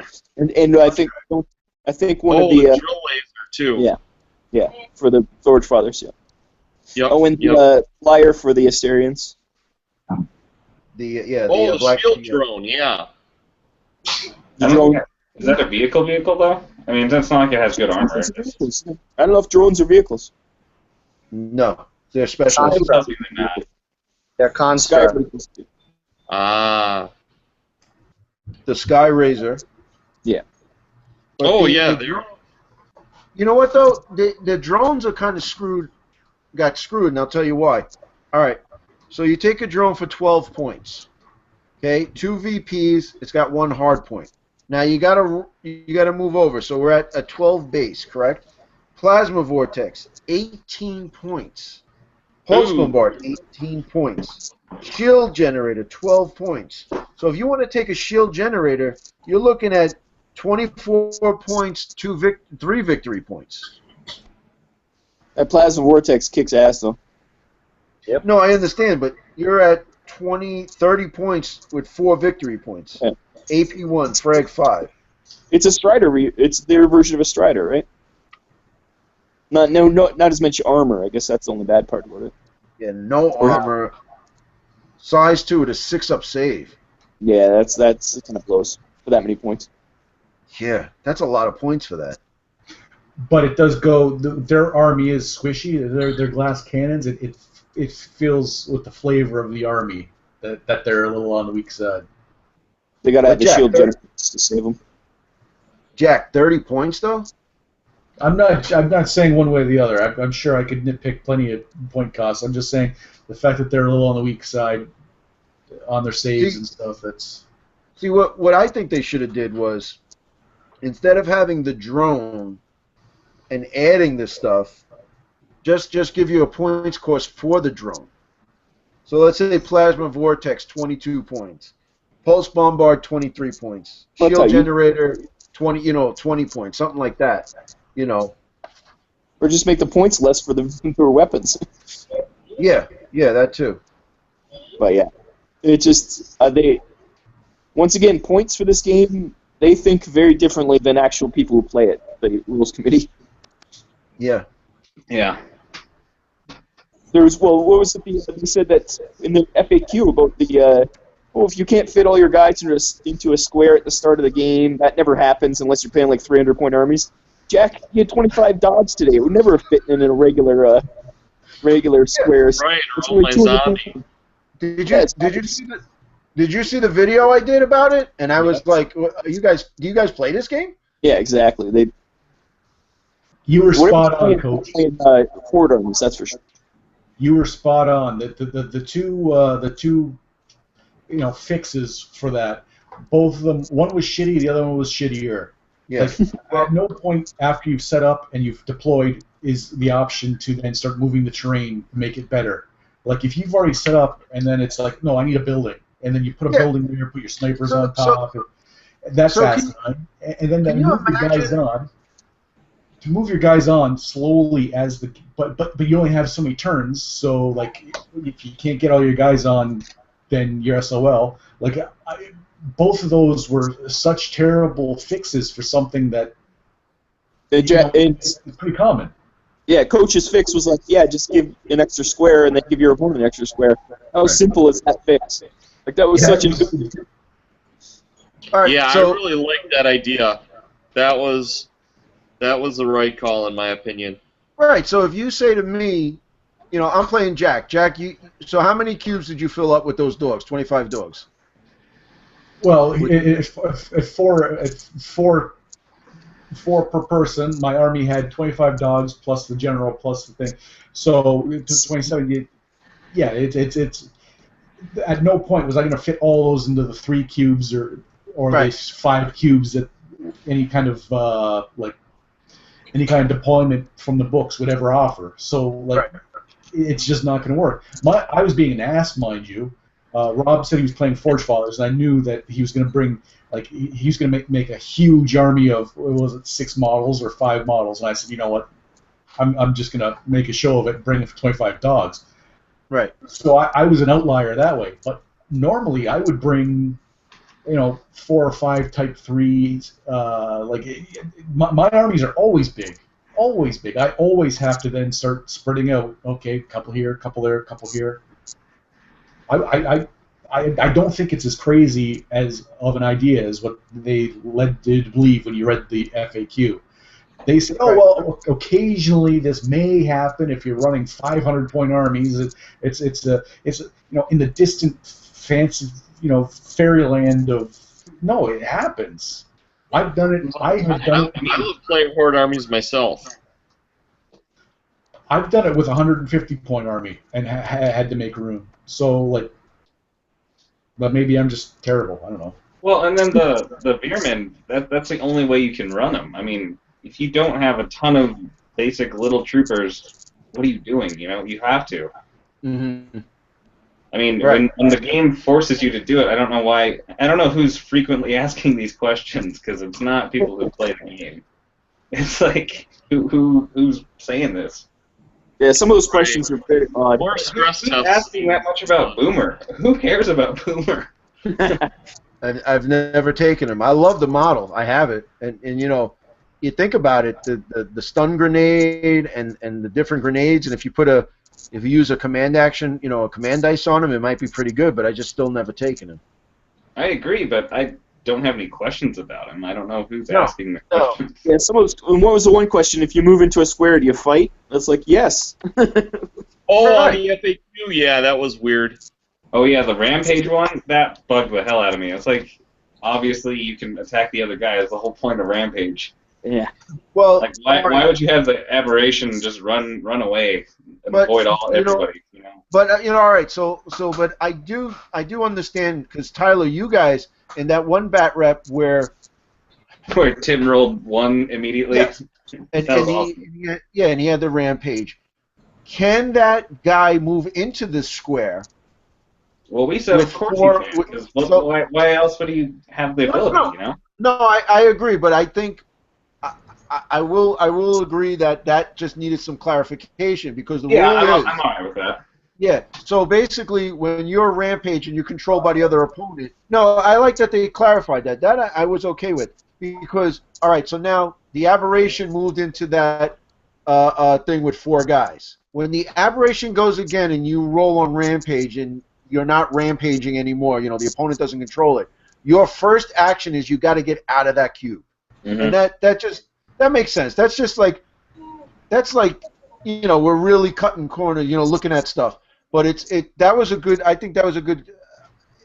That was like, we could sit around and say, well, Tyler, you can't move into this. Well, sure I can, because I'm controlling it. Well, no, you can't, because there's 4 plague already in here, and now you got a size 4 coming in. You can't do it, and you can go back and forth and roll it off. Because when I saw that battle report, I said to myself, I don't know if you can move in there.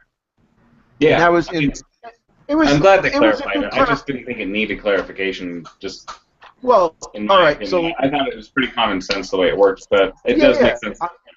I thought so too, but that could be like, you know, if we're across the table from each other, that could be a spot of contention. You know what I mean? It could be. It's not. Listen, there's a lot of crap that they didn't cover, you know. But I think that was a good clarification. Sometimes you just gotta, you know, what's your ruling on this? Okay, well, this is the way it is. Oh, okay, good. So we'll move on here, because a lot of people are going to use the aberration, especially if you're in Plague. You're running zombies. You're running 9 zombies, 10 zombies. There's 4 in a cube because you want to get the horde ability. It kind of makes sense. It did make sense. You know, you run a bunch of stage 2s, and those guys are going to be rampaging all over the frickin' place. They're going to have to jump into the you know. I mean, that made sense too. Like he moved into there, you had to fight him, but he's getting 4 extra dice. That's a way to kill an aberration. Yeah. You know? But And the other one, I don't know why people always ask this, but what is directly away? It's like, well, directly away? Like, why is that unclear? What is directly away? Well, Rob, you don't understand. These are young men who didn't have connect-the-dot coloring books when they were children. So that's what I said. How freaking hard is it? It's mirror, but I'm going to try to do it. I tried to do it on the video. Okay, my guy is here. I'm shooting at you here.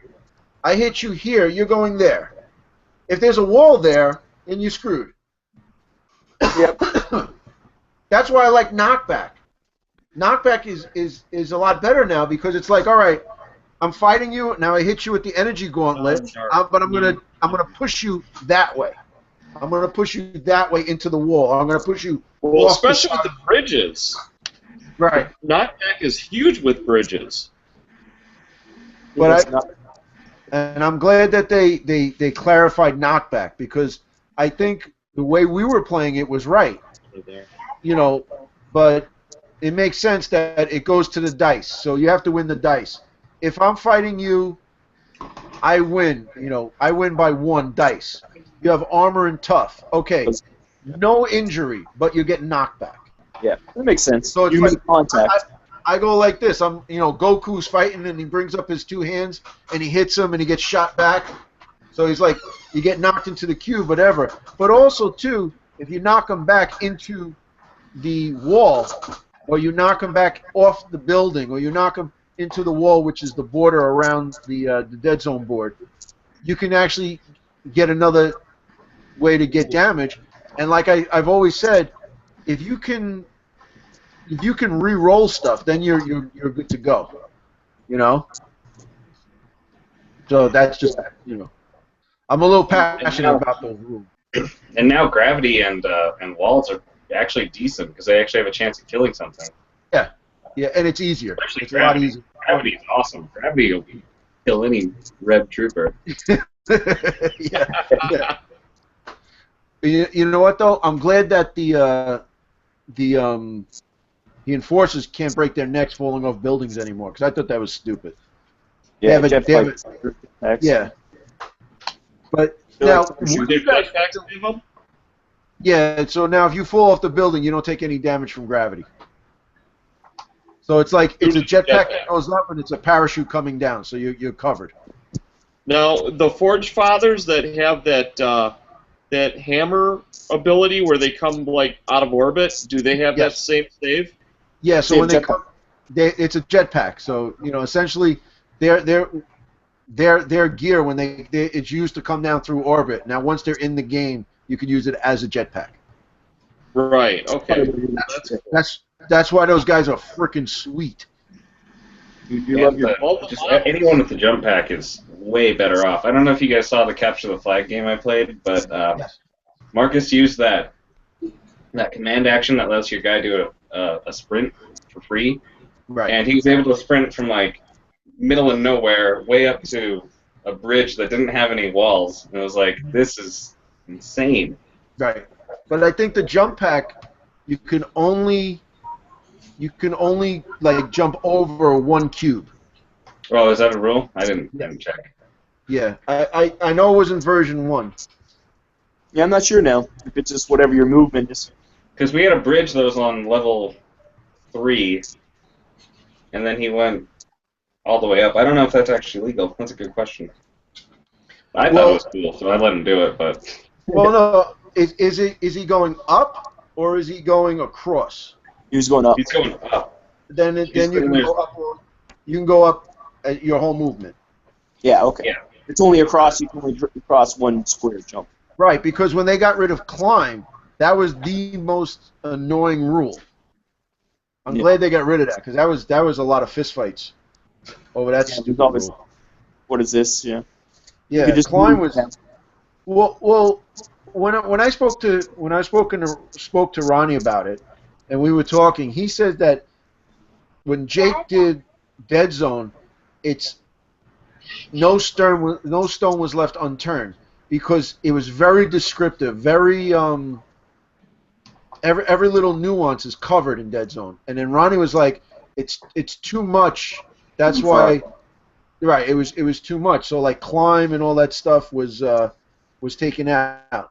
And I'm glad it was because you read it one way and you can argue it 3 different ways.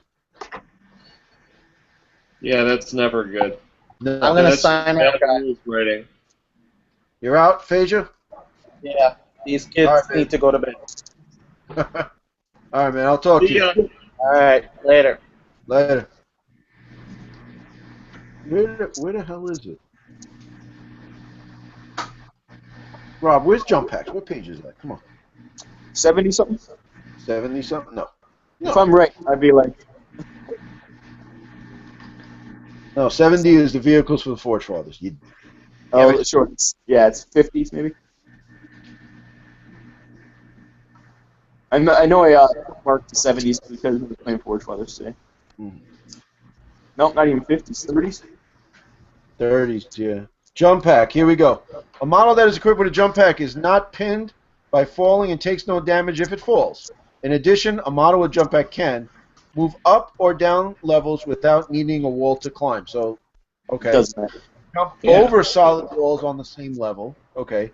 Jump over gaps in the floor of the same level, up to 1 cube wide, provided it has enough cubes of movement to do so. So it's just So- 1 cube across. So basically, you jump over 1 cube. Yeah. I was right. Yeah. Guys, as long as we're on this point, are there rules for jumping over gaps? That's Yes. pretty much it, right there. That's it. Yeah. So now, if you have a jump pack, you can jump over a wall. Or over a gap, like a trench or between 2 buildings. Right. But Right. only, Otherwise, you have to go down, right? Yep. You have to go down and all the way back up. Yep.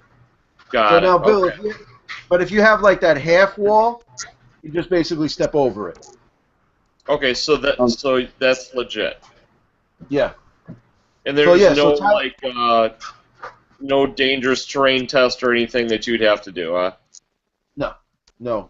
But if you fall, you got to roll for gravity. Got it. Okay. You know, but that's what really is the draw for Deadzone. If you fall off a building, you're going to get hurt. So gravity rolls against you. It just makes sense. You know, Yeah. unless you have a jump pack. The jump pack saves you. So you could jump yourself off a building and it would count as no movement? Like it would count as 1, I guess, if you're falling? Even if you're falling at 4 stories? Yeah, You take the I guess damage, so. but it would count as 1, right? You walk off the like a 3-level thing and you fall to the floor, kind of like Kate Beckinsale in the first vampire movie when she just kind of comes down and walks off. You're tough enough to take it. That was a great move. Hell yeah. Anything to give them a little bit better movement. Yeah, well, I don't think the Enforcer's movement's not too bad. I think you know, like we were discussing on the Negative podcast, the 0.5, the last one.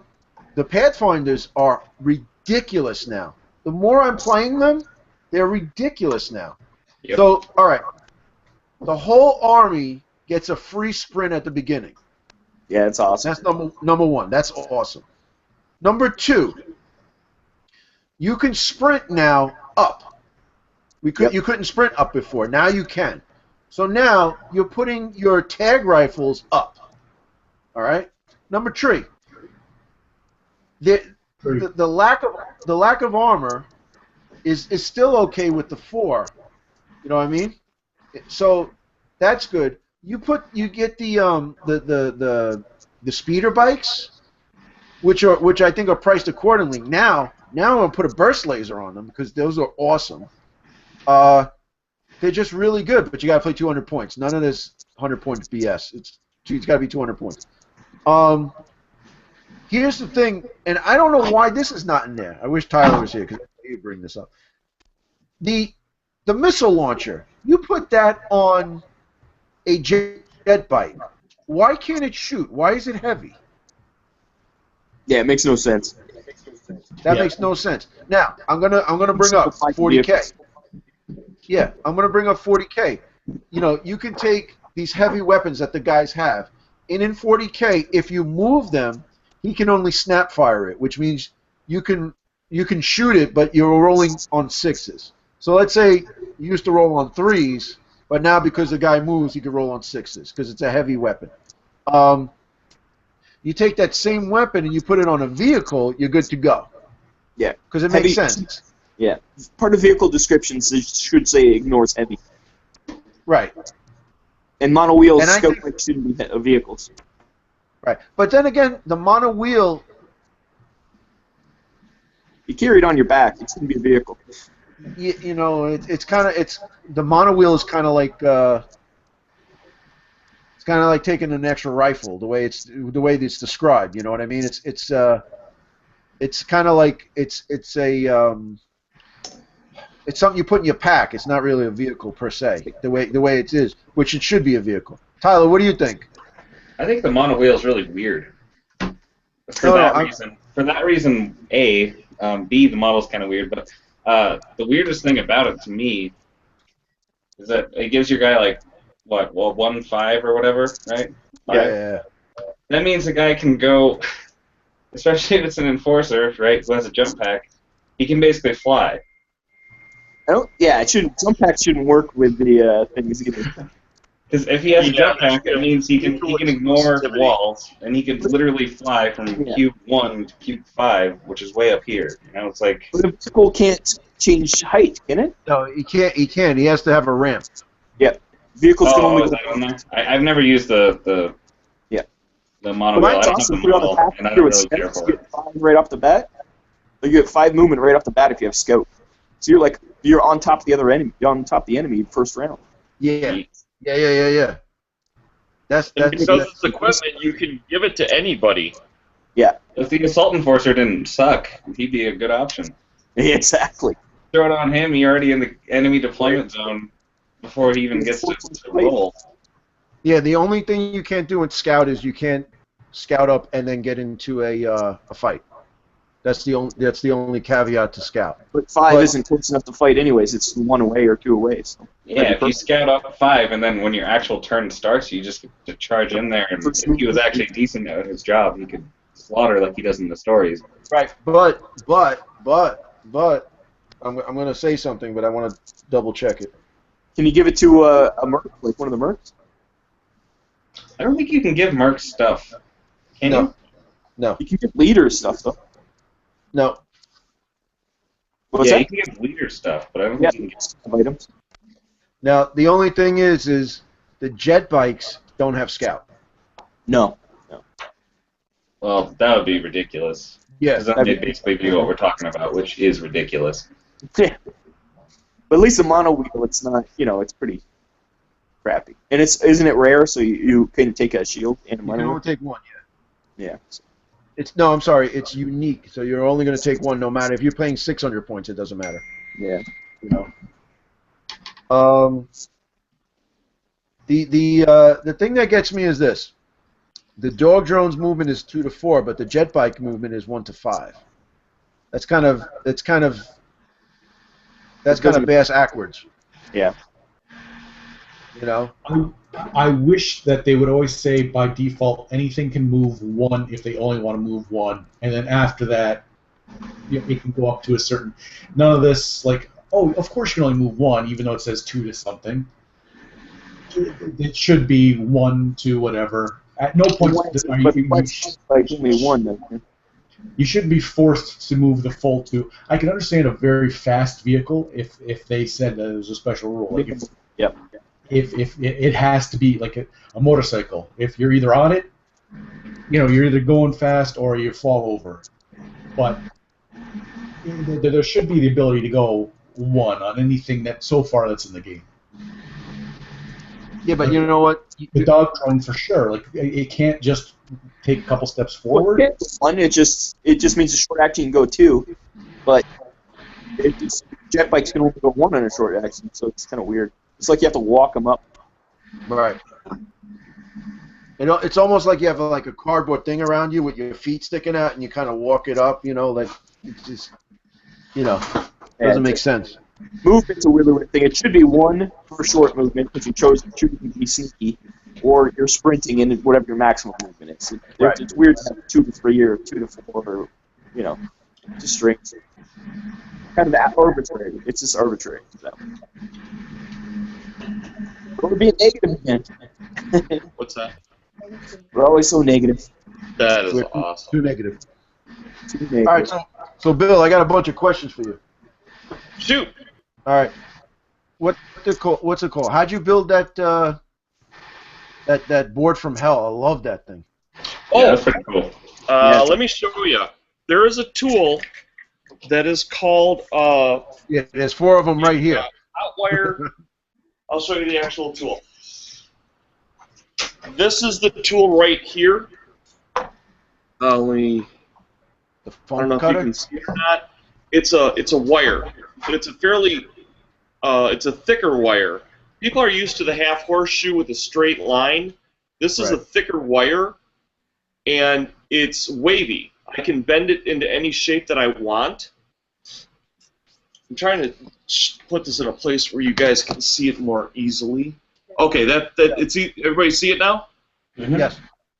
Okay, so the way that I basically use it is I have an inward hook and an outward hook, and it kind of comes to a point.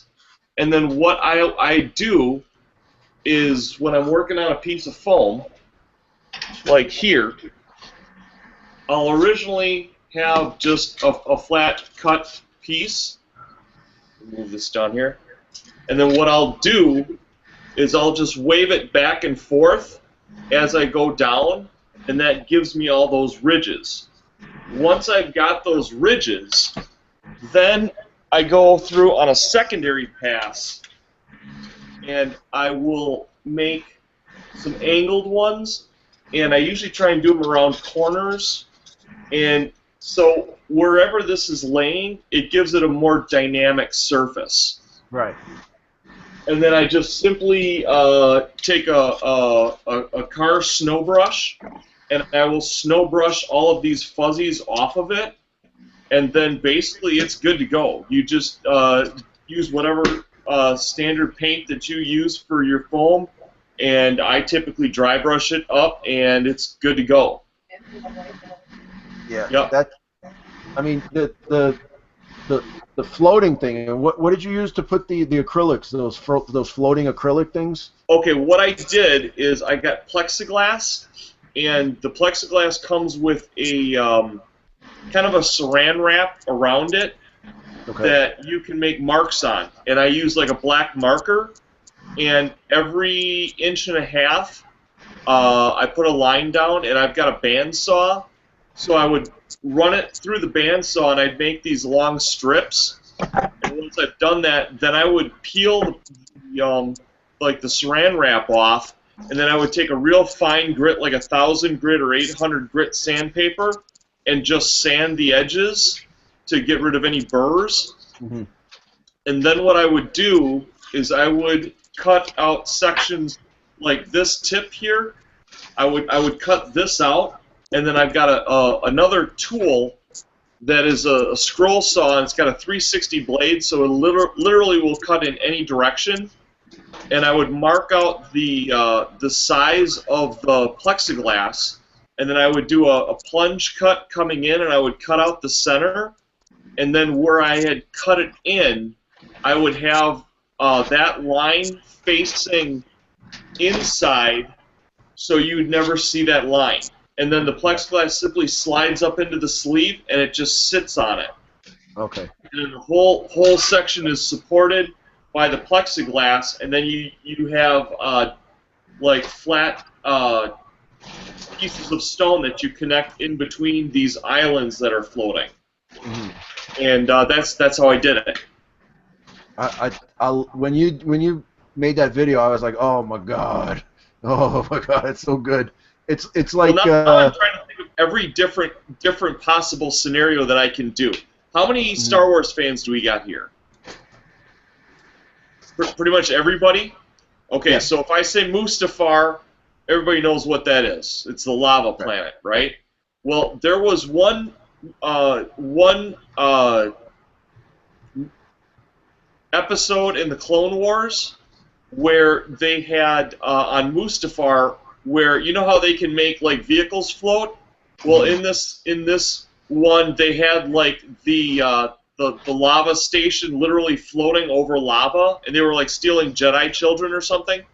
And it was so cool because the whole structure was floating.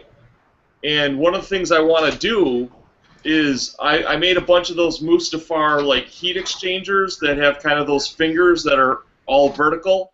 Right. I actually had an old toy that was it was a Mustafar set, and I have a couple of those the 3-finger things. Yeah, they're pretty cool. I want to do a floating thing with the space station on it, and just say that they basically made the whole thing hover. Nice. That's one of the things I want to do in the future, because I made a bunch of them and I never did anything with it. That's my problem, is I start a bunch of projects and then I get interested in something else and then I just keep starting new projects. I never end up finishing anything. So where did you where's that tool from? Because I've never seen that foam cutter. I've always seen the horseshoe. Hot wire foam factory. Matter of fact, this is the power source that it comes on. You might even be able to see the logo. Okay. Called Hot Wire Foam Factory. Right. So, and it's called the Hot Wire Router. So if you go on their website, they'll show you it. You've got to get the power pack to run it because it's a little beefier, and you can do amazing things with it. I really love the tool. They improved on it the first time that they did the tool. They I don't think they had a good grasp of like how thick the wires needed to be like inside the handle. And since then they've reworked it, and it's much better. So, but the thing is also I'm kind of a production guy. I typically, if I'm going to be working with a tool, I might work with a tool for 8 hours. I think the longest work time they want you to work with this tool is about 2. Okay. So, you know, just to be aware. But you're gonna push the limit anyway, so. So, you're gonna push any that other questions? Yeah. How was it going to mini wargaming? Oh, we just kinda... well, that's what's so funny. Originally, I was going to bring that set up to them, and I don't know. You used to be able to buy acrylic paint just like latex paint anywhere, and over the years, I can't find acrylic paint, so I use latex paint. And one of the problems with latex paint is that if you lay latex paint next to latex paint, they want to bond. And if they stay there long enough and you pull them apart, it will literally take the paint, one will take the paint off the other. Right. So what ended up happening was I had put a flat matte varnish on it to protect it, and I thought it was protected. And when I took the set apart to bring it up to mini wargaming, it had peeled away some of it, and I'm like, I can't give them a gift like this. Right. So I remembered with the blue foam, all I would do with that is hit it with a titanium white dry brush, and it looks just like snow. And I had made a Frostgrave set that was just stupid huge. It was bigger than I would ever need it to be. And so basically I was lucky enough that I could gather up that set and come up with a scenario for me going up there so that they had a game table to play on, because I wanted to give them something, because they had done so much for me, you know, having me you know, doing a show with them and stuff like that, and it was just kind of my way of saying thank you. Right. And so that's what I wanted to do. But Dave saw that floating set, and he's like, I really want that. So Yeah. that's what I'm doing like right now. I'm literally making that set, and I got to do some experimenting on how I'm gonna do the paint. So yeah, we've got some stuff. Minotauro, like black. Oh, and there's also Liquitex, and I'm also going to be experimenting with mixing in like glue with maybe a black latex, or not latex, acrylic, and I'm just going to do a bunch of tests until I find surfaces that don't want to stick. Right. Now, and also, I know because the acrylic, I mean, not the acrylic, if you use the old rattle can, it'll melt the foam. Exactly. And that's the worst. Well, it's weird. It's really, really good if you're looking for that effect, but other than that, it's really, really, really bad. Right. Because I think So, on yeah, you nailed it. on the floating islands, you put all that work into making those ridges on the side, and now you're going to put that in, and it's going to kind of like it looks like Aliens, you know, in the movie Aliens, when the acid hits the metal, it like bubbles up like Right. that. Yeah, Yeah, that's awesome. You don't want that. It's a wonderful when I was- effect if you can control it. Right. I tried that when I did my the Forge Father temple that I brought to Adepticon, and Yeah, the yeah, first- you did that very successfully, I might add. yeah, and it worked in some places, but I could see that it started to eat away, and then I had to hit it with the spackle and Water. fix it up. But, yeah, when it starts eating away at the plastic like that, you know, it's not it's What you killing do, what you Coach, did. is you have water nearby, and then the moment, like, you would spray it, and what I do is I'll be far away, and then I'll hit it, and then I'll wait and maybe come a little closer. But if you get to a certain point where it's just eating away at it too hard, have, like, down in my basement I've got a sink with water in it.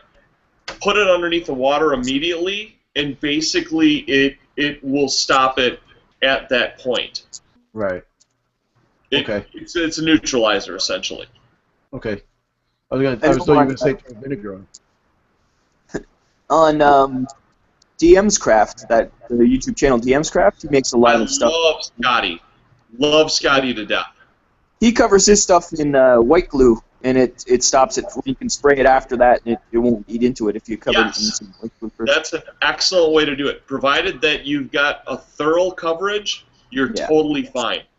But you got to make sure that you get in all the nooks and crannies. And the problem that I have is when I'm doing it this way, I have a lot of nooks and crannies that are easy to miss. And the other problem is that glue, like paint, will want to run, and you can cause a lot of visual flaws, if you will. So it's very challenging to get complete coverage without like just globs of like running paint going down the side, because the moment you dry brush it, all that stuff just pops out. Yeah. And I'm a dry brusher by nature.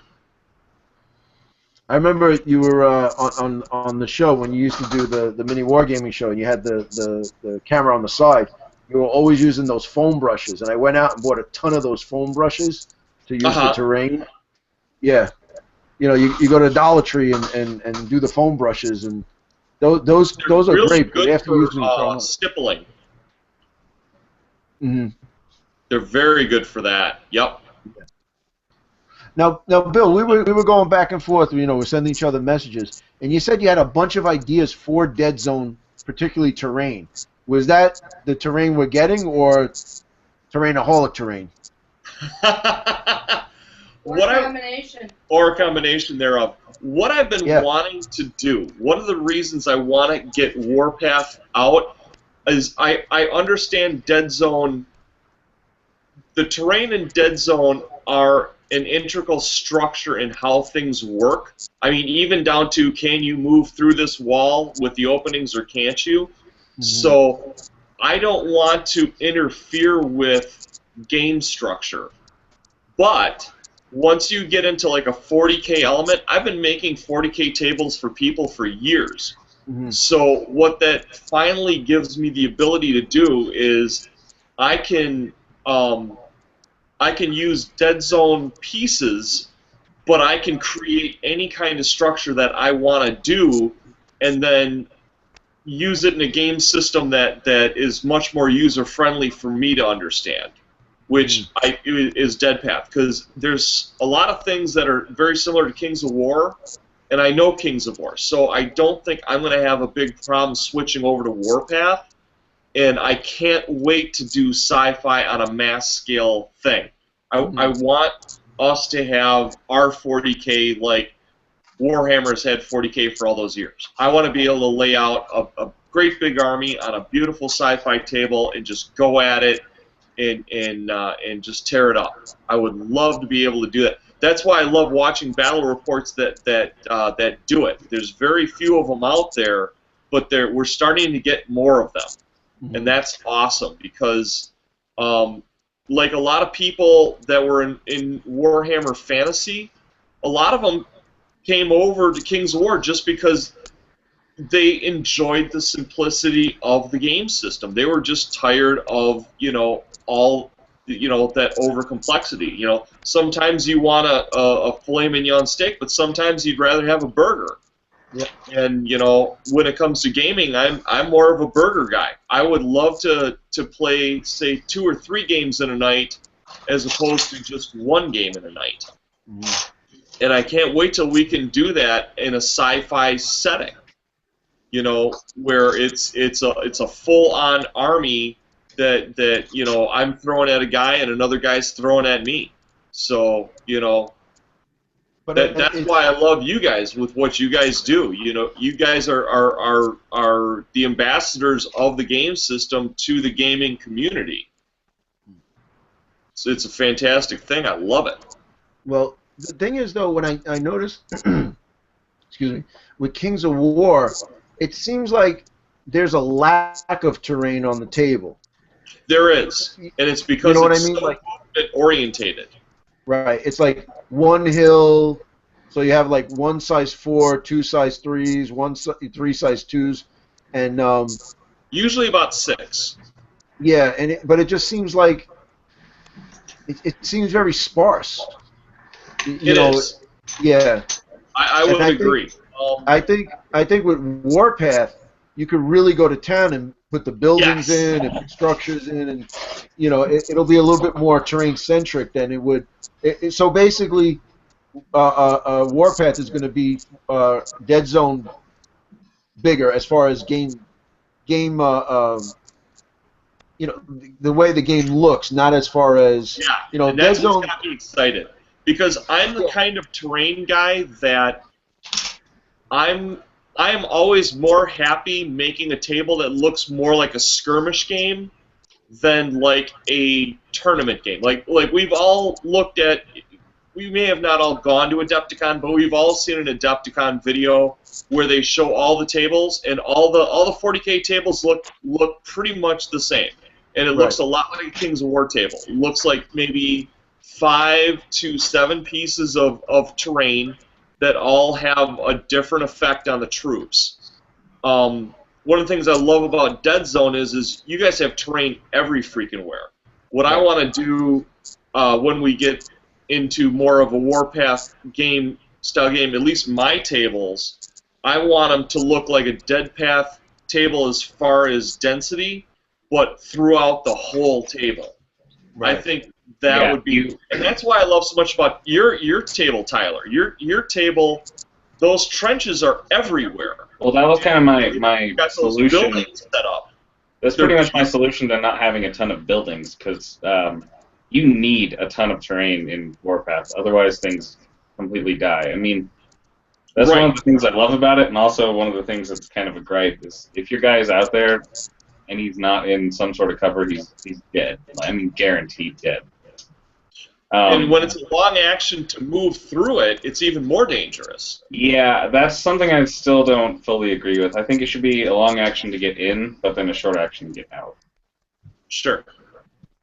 Because, I mean, when you think about it, if your guy's going into a building, all of your squad members are all lining up, you're getting into the windows, all that stuff. But if they say, hey, let's get out of here, they're out the door before you can blink. And they're going out windows and outdoors. There's Yeah. more accessibility. And plus, that gameplay-wise, I think it would help a lot. But that's just my personal opinion. But yeah, if you're playing Warpath, you need a ton of terrain. That's just a fact. And we've tried it where we had an obscene amount of terrain, and well, we didn't play the terrain rules correctly. But that's probably when the game works the best, I think. Gotcha. Well, any mass war game, you're gonna have to really put terrain on the table, because it really sucks when it's just a flat table with like 3 trees on there, and trees, Jack, and then you're gonna just basically shoot at each other from across the building. There's no, yeah. You've got no cover. There's no. To bits. There's no reality to it too, because then it just becomes like that scene in Braveheart where they meet on the hill and they meet in the middle, and it's not about that. It's something different. Even if you're going to play, even Warpath, if you're going to play, and a lot of people I know, Tyler did a swamp board, and guys are doing other boards where if you're going to play in, like, say, a jungle, or you're going to play in a mountain region or something. All right, so maybe for Deadzone, you don't have the cubes, but you have like some spires or something like that. Sure. I like this thing. I'm gonna buy this thing and try to do what you did, Bill, and make a Deadzone thing, but like almost like the Arizona, the structures in Arizona, those pylons of rock, and just make a Deadzone board like that, and Sure. really just go to town, because even now they was like XM4 is supposed to be some kind of Mars desertish planet with plummeting temperatures, but everything is an urban-based thing. It doesn't have to be urban-based. Guys are out there making jungle boards, swamp boards. Yeah. I mean, we got to get some snowboards out there, and I think that I think that's the draw to mini wargaming too, because when you watch a bat rep, they're on 8 different tables at all times. So a different table with 2 different armies. Now, those 2 armies, you can have, let's say, Plague and Enforcers can go on 8 different tables, and it looks like a different battle report. Even though it's the same army, aesthetically it looks beautiful, because it's a variety of what you're playing. And I love the immersion. Yes. That's kind of what you can we're going for too. Go to town with it.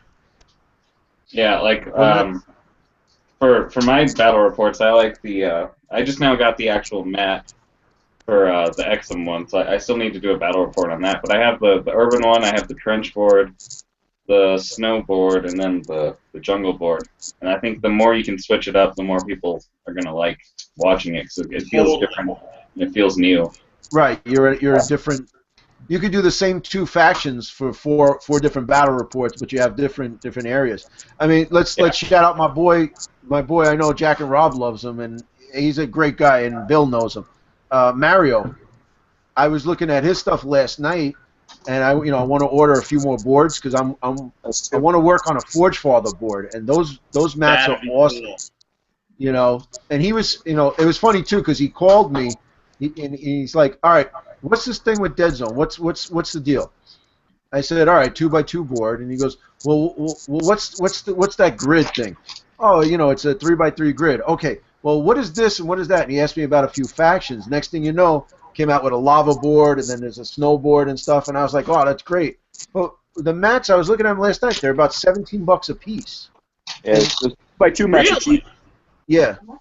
And those, yeah, it's like $18. 6x4, 75. Yeah. We were just looking today That because is awesome. I gotta check out Mars. Yeah, no, They're he's, awesome. and Great and- boards. and You can now, mark you know- up with the- and you could mark them up, right? Yep. We love it. Oh, the Mass by Mars guys? Yeah. Yeah, 'Cause I think I heard about them through the Deadzone podcast, and so I got a snow one. So Yeah, they're great. We love them. No, Great but place. Mario's a good guy, man. He's an He artist, so that's why He's a very good guy. Yeah. Yeah, they're and then, gorgeous. Yeah, I want to get. I got to get like 2 of them, 2 or 3 of them, because I want to start. You know, like with the battle reports, we've been doing it all on the first board, which was good, but now it's kind of like it's so passe. You know, it's we have to move on. You know, Well, to make things. it gives you the ability to make things more scenario driven, which makes the game that much more interesting. Yeah. And it's amazing the different mats. It changes the terrain. Like it looks so much different on these different boards. Mm-hmm. Ooh. We'll check that out. We might put in an order tonight. Yeah. It's gonna get a lot of orders. Do you Actually- does anybody have the infected? It's on the Mass by Mars thing, but it's like the infected like mushroomy fungus. No, we never got one. So I think that's my favorite one. I should probably pick that one up. I'll have Yeah, to we check have that to out. Have you guys seen Greenleaf's jungle terrain that he's making for mini wargaming? Yes. It is amazing. Now, Oh my god, it's on our Facebook page if you want to check it out. now, Bill, how was that? Because you went up there and I know you didn't accost him like Jack did at Adepticon, but you went up there. I did. I interrupted his game. He was playing Infinity, and his opponent eventually had to shoo me away. The poor guy was like in contention for first place, and then Jack screwed that up. So, well, the funny thing is, Adam lives probably 15 minutes away from us. He's 15 minutes away from us. Oh, lucky you! But I met him for the first time at Adepticon, which was 8 hours away. So Right. I am so jealous. I would love to be close to those guys. Bill, I met you, and I did at Adepticon 2 years ago, and You look familiar.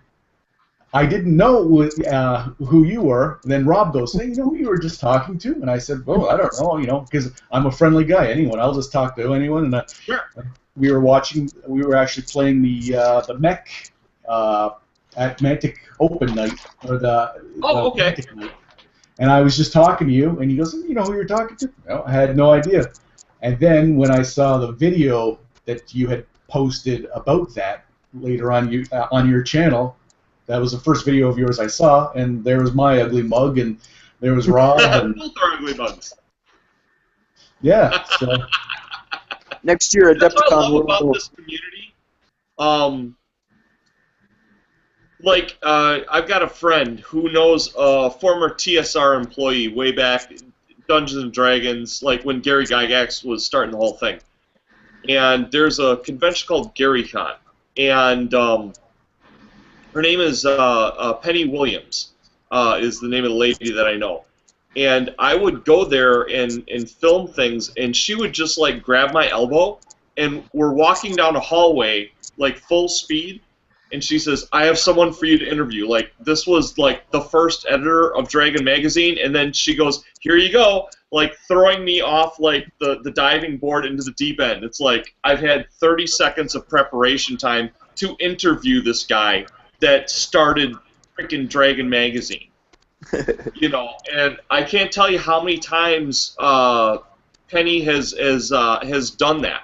She'll just find these people that were involved in like laying all the groundwork for all of this, and it's like I have 15 seconds to prepare an interview. Good luck. But it's so cool because gamers are gamers, no matter what game system you play. No matter where they come from, we're all kind of cut from the same cloth, and that's what's so awesome that I've learned over the years interviewing and talking to people. Because even if I don't play the game system with that the other guy plays, we both understand the general mechanics of what's going on, and that's what I think is so great about this community. You can be a hardcore Warhammer fantasy guy, and you can be a hardcore Mantic guy, but there's still plenty of ground where we can communicate, talk about what we're doing, and influence each other. So I can't remember how that was relevant, but there it is. That's when Jack didn't know who you were at Adepticon, and then he figured it out when he got home. So. That's where that came from. Right. Well, Rob Bill's told me. long explanation about like nothing relevant to what we're discussing. No, so the so is everyone we're all going to Adepticon next year? Is that the Yeah, Tyler, you're gonna get there. That's the hope. Yeah, I'm really hoping I can do that. I think it's Yeah. doable. Come on, man! Can't You got wait. to paper out. Just start saving your money now. Come on, let's go. Hey, I'm only 13. You know. Hey, Start Mantic's selling Golden trade. Boy. You're good at it. You'll do Mantic's fine. Golden Boy. Actually, I'll probably just make a video and then Ronnie will fly me out there. There you go. The Mantic Golden Boy, right? Yeah, he doesn't swear like you, Coach. I don't swear that. Still politically correct. Yeah, 56.5. I had to put so many bleeps in. It's become the bleep episode. Well, but Jack, wait, Jack, am I right? This Rob is like the king of the outtakes. He's like, oh, this is great. Oh, we did one podcast. It was 42 minutes, but the podcast was 3.5 hours long because the rest of it was all outtakes. I'm like, I'm not talking. That's and then I always and I say to myself, I'm like, I'm not going to say anything because I know he's going to do an outtake. I know he's going to. Damn it! I can't keep my mouth shut. Damn it! Hey, there's some stuff I haven't put out there, Coach. I've saved you on some stuff. I'm saving it for later. Yeah, the blackmail, right? You're Records welcome to all everything. my debt. You can have it. You can have all my debt. You're more than welcome to. I'm waiting till you make some money. Then I'll blackmail you. I would blackmail Tyler because I think he's going to have a CEO position at me. probably. Working my way. You know, what's your title? I'm just awesome. I just walk around the halls and I'm awesome. Yeah, Well, that's as long as we can all agree on one thing, that all of our battle reports, whether it's through the podcast or videos, are far superior to whatever Mantic put out. That was a snoozer. Hey, Yeah. careful. Accurate You're still messing with them. Those two guys doing the battle report. I was messaging Rob back and forth, and I'm like, okay, this is the third time I'm going to try it. I'm really going to try. No, pull out Mav.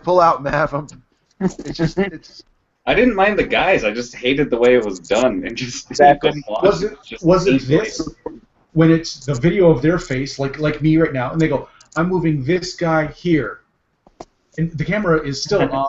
That was pretty cheeky, Dave. I'm gonna move this guy here, and it's still their faces, and I'm like, what guy? What's his arm? right. Which guy were you? What?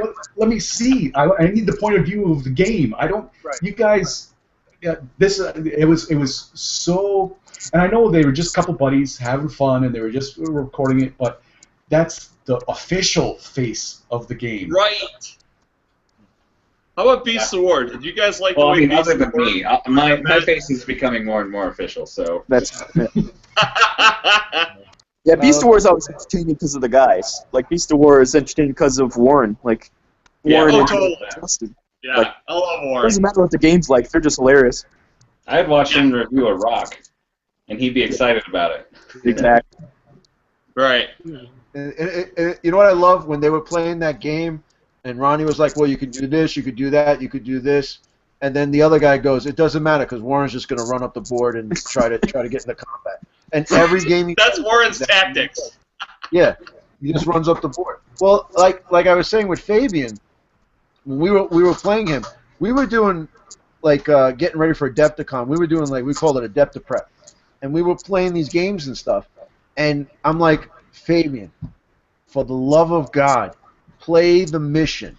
And all he would do is he's playing Plague. He's like, ah, and he's running up. And I was saying, because even that game, because Bill's my good luck charm. So at Adepticon, you got to sit next to me again. No matter what he did, he was trying to play the mission, but all he did was never put a guy in cover. So like the stage one, you'd see like just there'd be a hand sticking out, and then my sniper would blow off his hand or something. It was always, something. So Your dice were hot too, man. Your dice were very, very hot. I got to tell you though, and then the greatest thing was with when I rampaged to stage 2, but then back then we were daisy chaining, and he ended up killing like 3 guys in a row. That was the greatest thing ever. If anybody's watching this, we have that game on Family Gamers, and so I'm here moving. We set up stationary. In the seat next to me is Bill. The seat across from him, across the table, is Andrew, and then Hot Dice. So it was the 4 of us were there, and it was yeah, that was pretty cool. You didn't know we knew each other, Bill? You didn't know I knew Yeah, I totally thought you were playing like just some guy, and you start busting his balls, and I'm like, oh my god, he's. I'm thinking he's never met this guy, and he's just smack talking left and right. It wouldn't matter anyway if I knew him or not anyway. So Yeah. But it was just so funny because it was like, you know how like some people are like, you know, they're a different guy when they're on the camera than when they're off the camera. right. But there's no difference with Coach. No. Coach is exactly the same guy that's on camera that is off camera. There is no difference at all.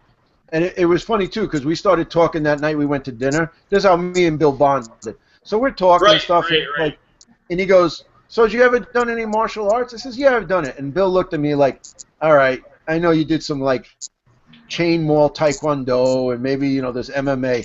And I start prattling off the stuff that I've done that's like 650 years ago in ancient Japan or like in the bottom of the Philippines or something like that. And he's like, okay, so I've done this and I've done that, and we start talking about different things, and like martial I arts. did a sword style.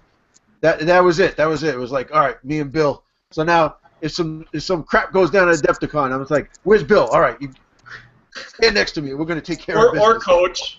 We're like using each other. Yeah, like, that's you get fine. him. No, you get him. You get the left flank, I'll get the right flank. There you go. There you go. Or It we was could just cool. put Tyler in the middle, and his aura will push everyone away. And we'll be. Could hurt that face. Or no, we could grab Tyler, and then Ronnie will come and kick everybody's ass. Right. Don't hurt him. Don't hurt him. Oh. Keep smiling. Keep smiling, young blood. So Tyler, since you're out in Colorado, are there any conventions near you that you go to? I have never been to a wargaming convention, no. But there is a, We need to change that. yeah, I know. I want to go to Adepticon really bad. That's the one that sounds like it's the place to be. But there's a place called Genghis Khan, I think that's not too far away. That's I'm supposed okay. to be a big one. That's supposed to be a good one. Is it? Yeah, Tyler, if I've you're heard gonna- some people talk about it, and that was a while ago. I don't know. I've never There really used to been be to a any- convention. Honestly, if you're gonna go, just let us know. Between me and Bill, we know everybody. Little bit. Yeah. How about just, Las Vegas Open? How far is that from you? That would be Vegas, literally. It'd be a lot of driving, but I mean, I think going to Vegas would probably be cheaper for me to fly out than it would be from you to fly out. Probably. Going from New York to Vegas is like nothing. It's like a $200 round trip. Hey, Denver And then International John's Airport is backyard. big time. So He's Yeah, but not that everybody's- far, he's LA. But everybody's stoned in Denver, so it doesn't really matter. But yeah. So how far No should problem. Tyler? How far is Chicago? Far across the country. Far. For me, it's an hour I south. just drove out there actually about a month ago, and it was 16-hour drive. Yeah, that's even farther than us.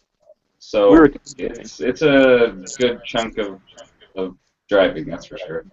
so me and you are probably equidistant from, because it took us about 16 hours to drive Yeah, there. it's about right. Yeah. Wow. And I got to tell you, that drive sucks. You Hey, got, so listen- well, I don't know. Our drive sucks too. You go through Nebraska, and then Iowa's not too bad, and then you get to Illinois. Illinois is the worst thing. And It is. oh, Couldn't agree more. I live here. No, for us it's that 5.5-hour drive through the state of Pennsylvania. That's a long. That's Yeah, what I like rode I'll drive. to Boston once, and we had to go through Pennsylvania. That was pretty boring. Right, because you fall asleep and you wake up and you're still in Pennsylvania. Yep. Because when we drove there, I said I refuse to drive through Pennsylvania. Why do you hate Pennsylvania? No, I just don't want to keep driving for hours and still be in Pennsylvania. I want to be better than Texas. Oh man, you know what's scary though? Because when you're driving, we were driving. Last time it was a little later. It was in this year was earlier, but last time was later, and all over the road is just blood. Blood stains everywhere. I guess people hitting deer and stuff. And I'm driving. It's 2 o'clock in the morning. I'm like, oh God, please, no, please, no. We got $4,000 of plastic in the trunk. Please, no, don't hit a deer, please. You know. So, but the worst part is when you go to these things, and you know you give yourself a budget, and there's a lot of times there's some really good deals.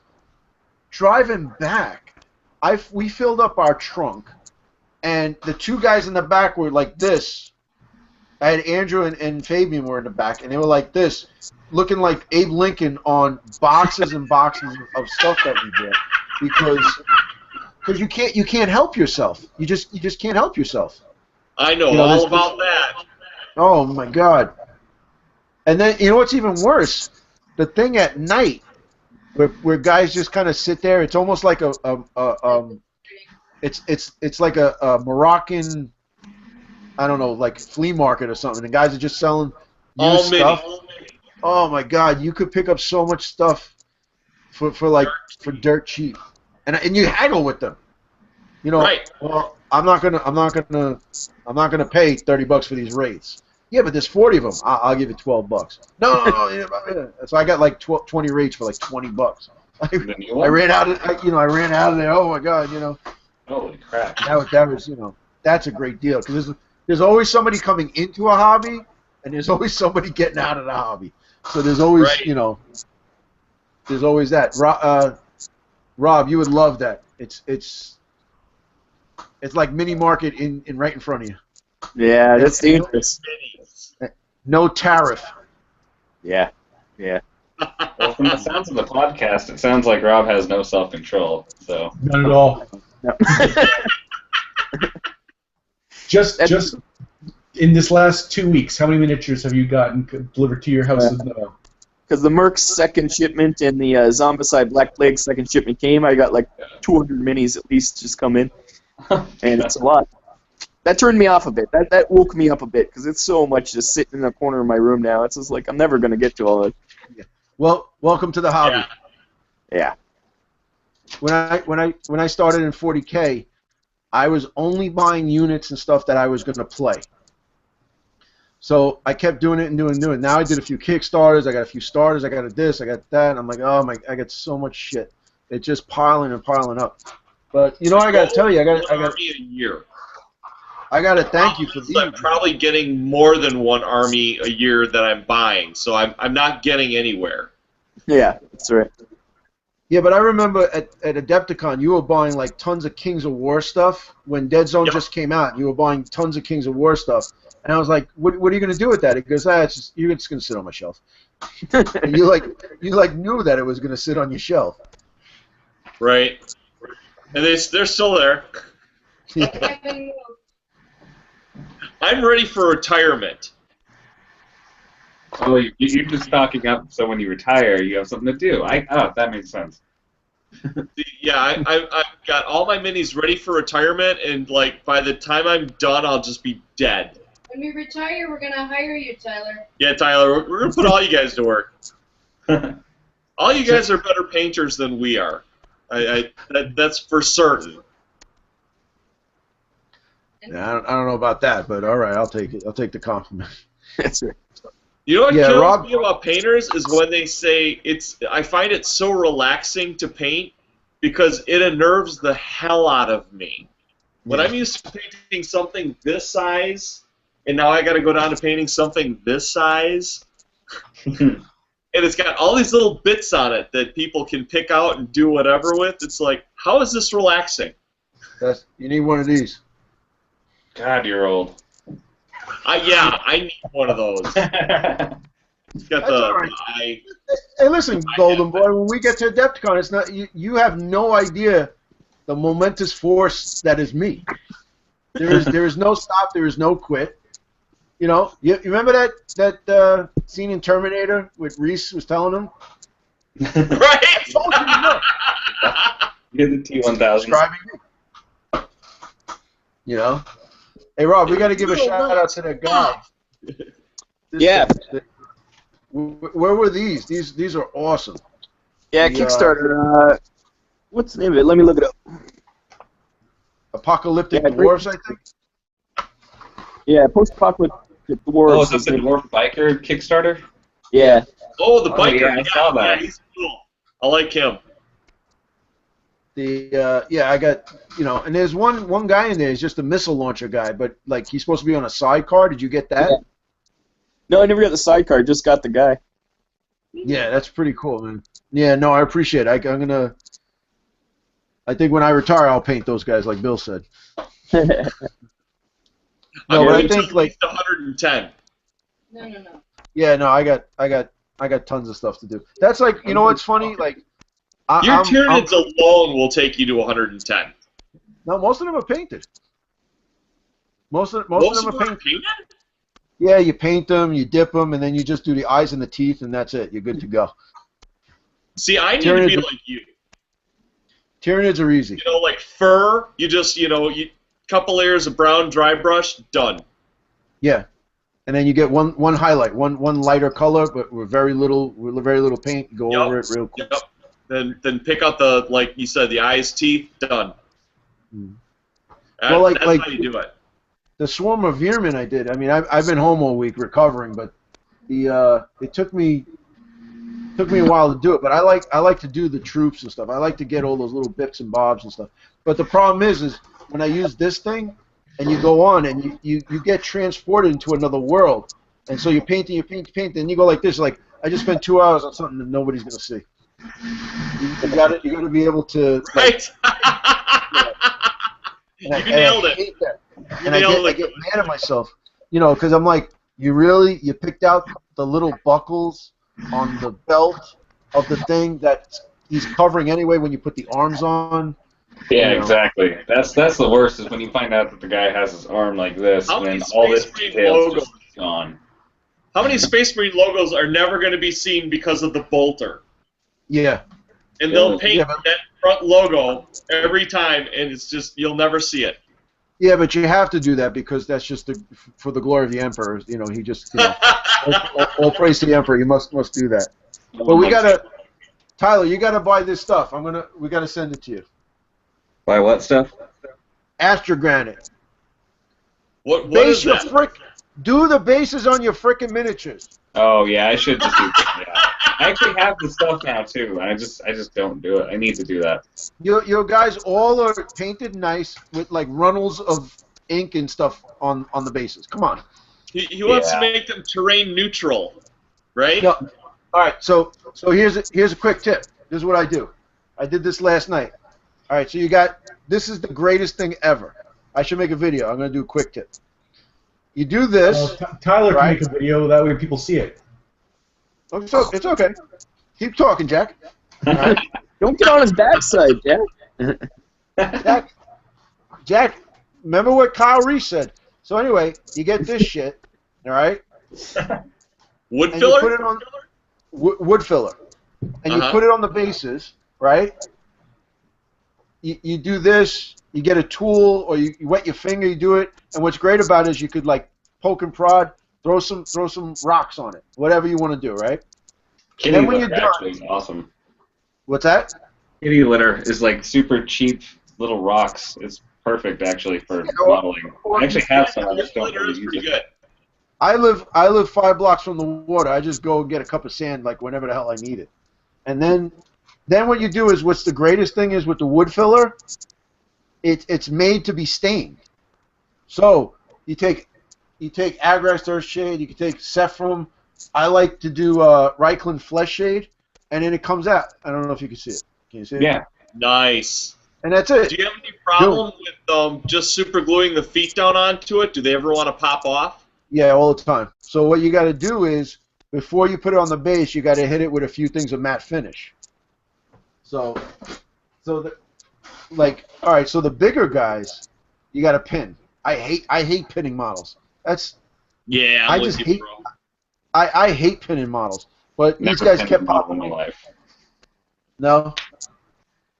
Paint and glues, you know. But like the nightmares, I had to pin them, and the night terror had to be pinned because they just kept coming up. But what you do is after you do that, put a few shellacs of matte finish on it, and it makes it nice and hard. And then you put the super glue on, and it just I can't. So it's like a shell. Yeah, I can't do it without doing the bases. I love doing the base. On Family Gamers, I got like 4 basing videos that I did. Nice. You know, I did this thing. I'm going to show it. I'm proud of this. I had to pin this girl because she was on 1 foot. That's I still have nice. to build the cliche. I haven't done that yet. All right, Yeah, so man. So I got my Dread Knight, and I took a floor tile, and then Uh-oh. Good catch. no, it's Mac. Make a save?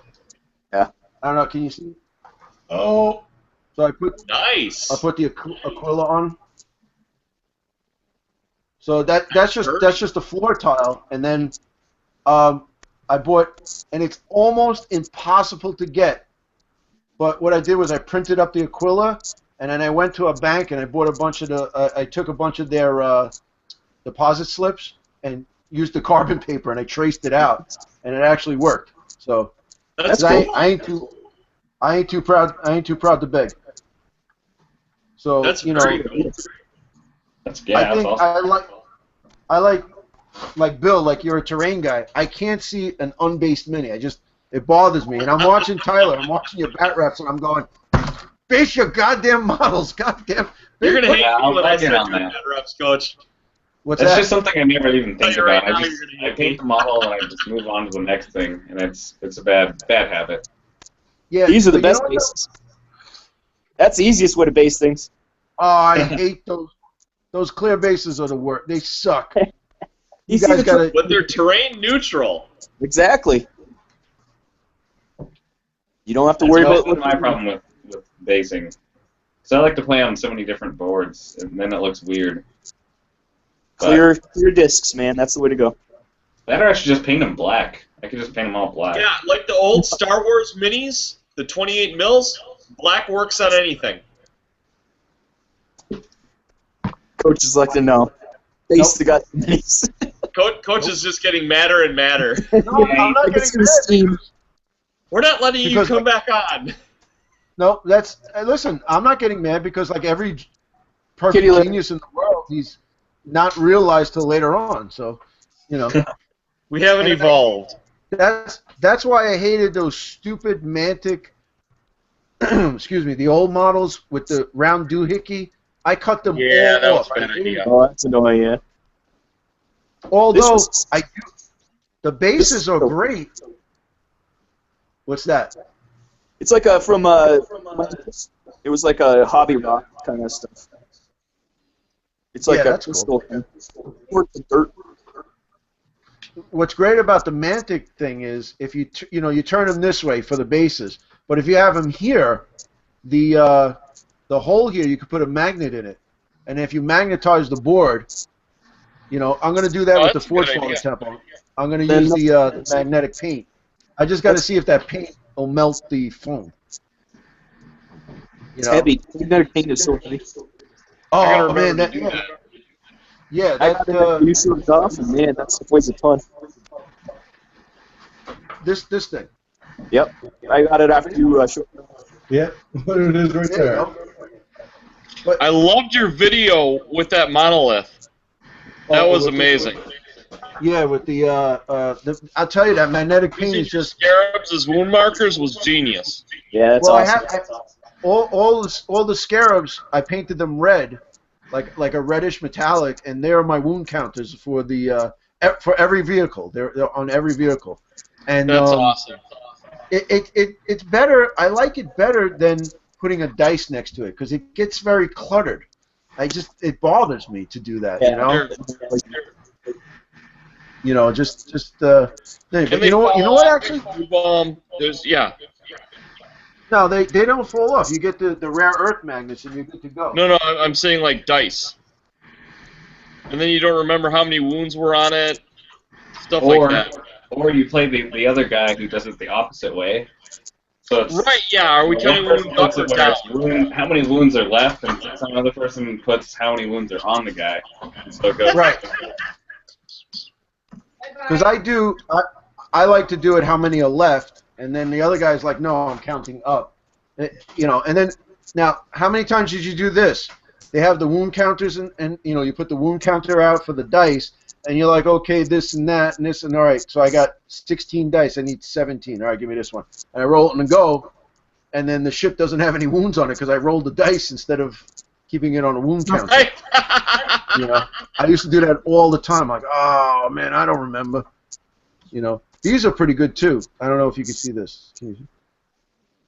Is that like a stylized base? Yeah, Wild West Exodus.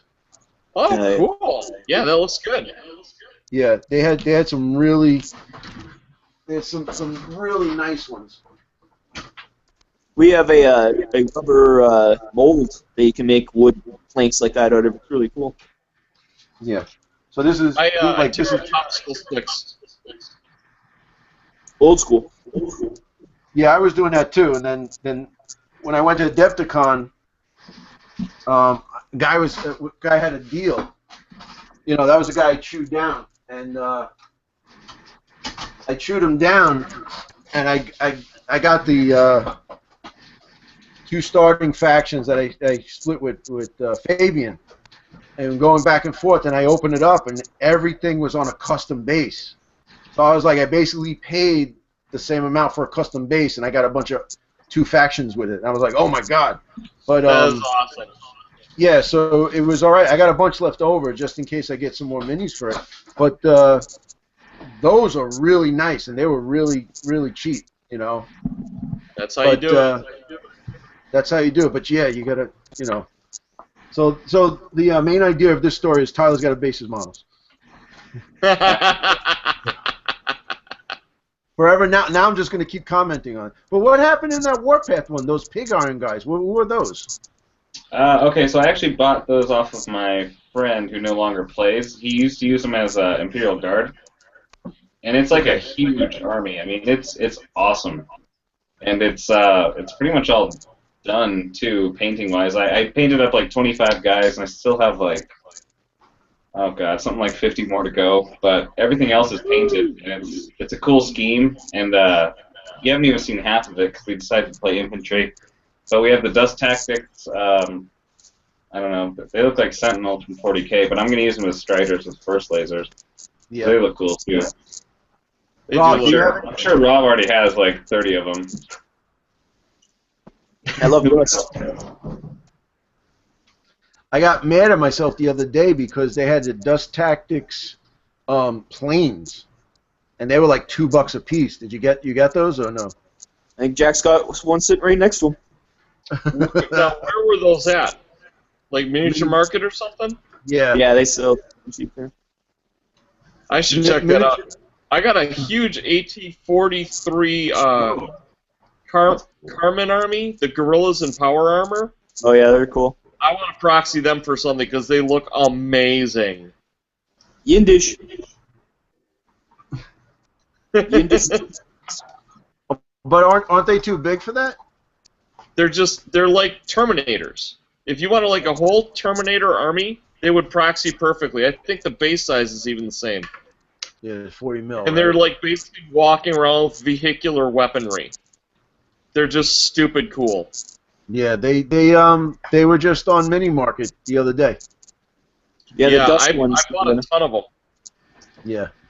My goal someday, I got a whole bunch of Starship Trooper models, and I think I can make somewhere between 250 and 300 bugs, and I want to eventually do like an 8-foot by like, I don't know, something stupid like 18 feet board and like literally have the bugs just rolling across like that valley, and then like just put down like the gorillas in power armor and just like template death all over the place and just go until I drop, basically. Make custom rules and just watch the carnage. Well, pretty soon we might have the Zor in Deadzone. They're the bug guys from that world. I can't wait for that. That's going to be so awesome.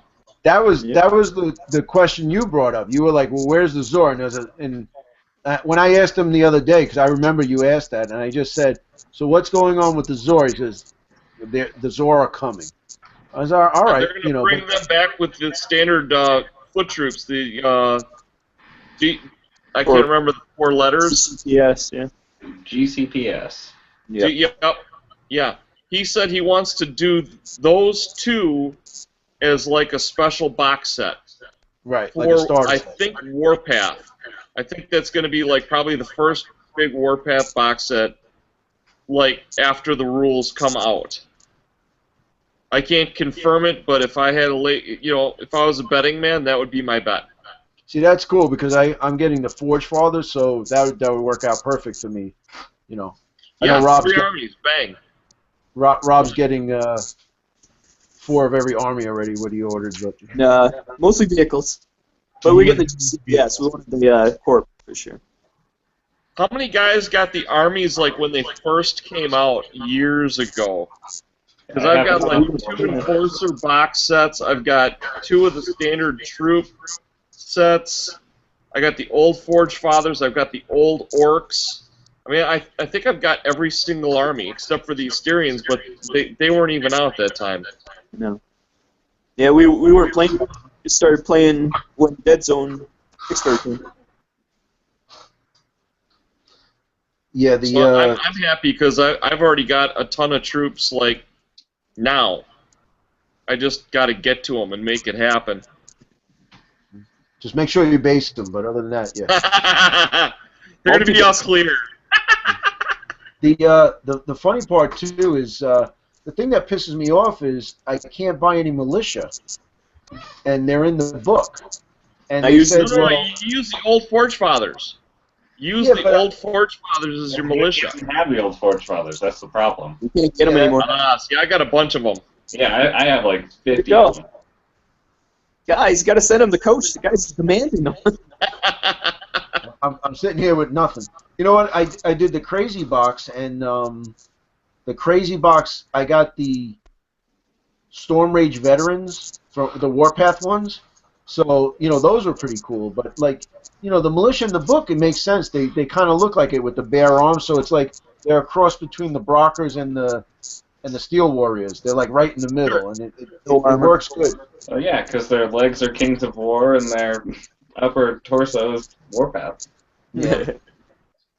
Yeah. Maybe I could, because I still have a dwarf army too that I gotta finish painting for Kings of War, but maybe I can kind of do it. The one thing is Kings of War is crazy. Where did I put it? I'm not gonna be able to find it. It's always a problem. Where are they? I've lost one. I can't find any of my minis. No, I have no idea what some of them are.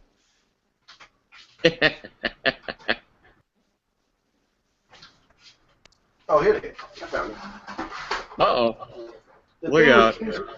The thing with Kings of War was awesome because I got the battle box, but I don't want it to all fall out. The whole thing is full of bits.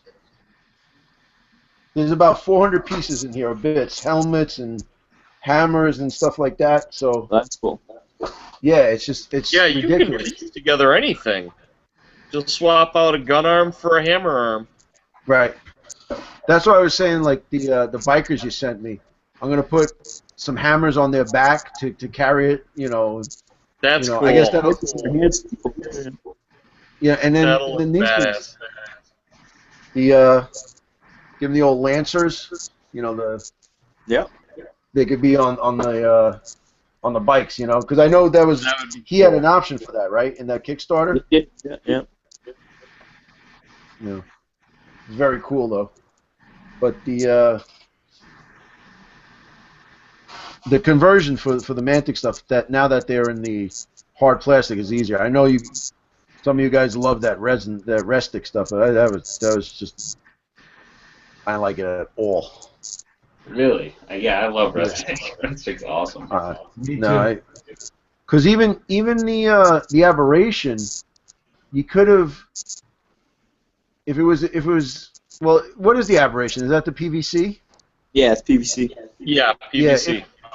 it's hard because he has all those things. What what you usually do is just kind of clip them off at the joint, and you stick a paper clip in and bend it, and then green stuff it. For him, it'd probably be hard to do. He's so You know. thick too. Yeah, that's a lot. That would be a lot of sculpting. The hot water worked. It was just really hard. Yeah, it just really Yeah. hurts your fingers really bad. Yeah. Yeah, that's a model. The That's joint a model. If somebody breaks in the house, you could throw it at them, and they'll That like too. stick to them. Yeah, I did the hot water to the stage 1, and I stabbed myself quite nicely. That thing was spiky too. Yeah. Yeah, Yeah, I but didn't that's- use green They're stuff. always at the place where you need to apply the most pressure. yeah, that's right. That's what makes them so badass, because they have all that stuff in the way. Exactly. Elbows and stuff. Yeah, Yeah, because I remember, what's it called? Oh, Kevin Riddle's checking in. He says he can't wait for the Zor. We finally got some questions. Yay! I just got on at 10:30, but curious. What terrain would Terrainaholic look forward to for a new Kickstarter? I have an idea, but curious what you would all like to see. What would I like to see? Yeah, he says he's but curious. What terrain would Terrainaholic look forward to for a new Kickstarter? So, I have an like idea, a but Deadzone Kickstarter, You know or what I would like to see? I would like to see steampunk, because it's a genre that I love. That it's easy to kit bash back and forth to make it, but not a lot of people actually make true steampunk. Like the closest you're gonna find is War Machine out there. Wargamer Girl did a really awesome Kickstarter and made some really impressive steampunk terrain, but it's very hard to find that specific genre. Almost everything that you see in that genre is kit bashed from, like medieval times or sci. It's always a mixture. I would like to see some stuff that's actually designed specifically for that. Like, there's a airship game called Leviathan, and it's a very small scale, but it's a really cool idea where basically there's airships, and it's all like Victorian era Gothic battleships in the sky. It's very steampunky, very, very cool. And I would just like to see more from that genre.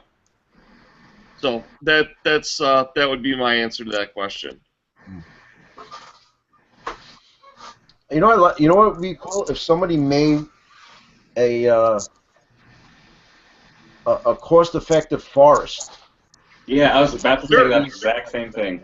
Trees and You guys, I've got the answer. I've got the answer, and I figured it out this year around Christmas time. At the end of Christmas, go to any Goodwill or Salvation Army or any of those places, and Christmas trees are dirt frickin' cheap. And what you do is you buy this $30 Christmas tree, and on the ends of all of the limbs, you will find basic fir trees. And let me show you. I've got this stuff laying around. I'll be right back. I want to illustrate this. Because I'm Person doing... loves some interiors, like sci-fi interiors. That'd be cool to play some Deadzone on interiors. When we did it with the it'd be awesome. battle system Yeah. stuff was fun. What you're seeing, guys, is one of the ends of the trees, and it was full all the way to the top. And what I did is I took scissors and I just cut a taper to it, and you've got instant fir tree if you want to just stop here. But what I would do after this is get a bag of fine flock, put the fine flock inside of like a Ziploc baggie, get yourself some spray glue, and what you do is you take this, you hit it with a spray glue, then you open up the baggie, you put it in there, you shake it around, and then you shake it, and it flocks every single one of these individual needles here, and it looks just like a freaking fir tree, and you can make them dirt cheap. I think I'd like to see like some deciduous trees, you know, like Endor, you know, stuff like that. Where it's not coniferous or anything. I think it'd be awesome to have like branching trees, you know. To do that, what you want to do is you want to look at people that are trimming like hedges, because hedges have a very heavy branch density per like branch or twig. And then you just wait till they're done clipping it, and they throw it out in front, and then just like grab handfuls of it, because what's hard to find with deciduous trees is getting enough branches for like the height of the tree. You know what I'm saying? Right. And hedges give you a ton of branches, and they tend to be fairly tough and kind of gnarly, so they give you kind of almost like that old oak kind of look. And if you're concerned about, you know, bugs or whatever, what you do is you get like a baking tray and put them all in a baking tray and put them in your oven at about 200 degrees and leave them in there for like a half an hour. Kills everything. I used to do that. I used to do that with the lizards. I used to have lizards like iguanas and bearded dragons, and you find it and you put you put it in the oven for a while. Kills everything. Yep, kills everything. And that's how I would do deciduous trees. And if you want to do coniferous trees, just get yourself a really old Christmas tree, and it'll cost like $20-30, and then just get out wire clippers and clip off all the ends, and you'll probably get a couple hundred of these. Yeah. And when you go to like a dollar store, you know, you're paying like, I want to say around $1 a tree. This is probably like 10 cents a tree. Yeah. So if you want cost-effective trees, this is what I would do. But Bill, didn't Viv do something like that on Rubbish In, Rubbish Out? Viv is awesome. I love Viv. He's a genius. The one that he did though was they make these things that don't let leaves go in your gutters. It's like a big basically like one of these trees, but long. And what he'll do is he'll cut them off at various lengths, and he'll trim them up, and these become his trees. Yeah. Guy's a genius. I love Viv. Yeah, that is a master level terrain maker right there. Yeah, his stuff is good, man. Rubbish In, Rubbish Out. That's I love Rubbish In, Rubbish Out. Yeah. It was like you said. It was almost like it looked like a chimney cleaner, but it was about 6 foot long, and he chopped it up and he did it. Yeah, because as you're saying it, I was seeing the video. But that's that's a cool thing to do. And you know what though? You can grab those like you said, those trees there. You put 4 of them in a row. That'll be a 3x3 grid, and that's your. I seen one guy. I think it was on Facebook. Took the tree and took a Tropicana juice cap and turned it upside down, sprayed it and dry brushed it, and then put the tree in it. I was like, oh my God, it looks awesome. You know, it looked like a planter for the tree. Oh, that's yeah. Those are nice.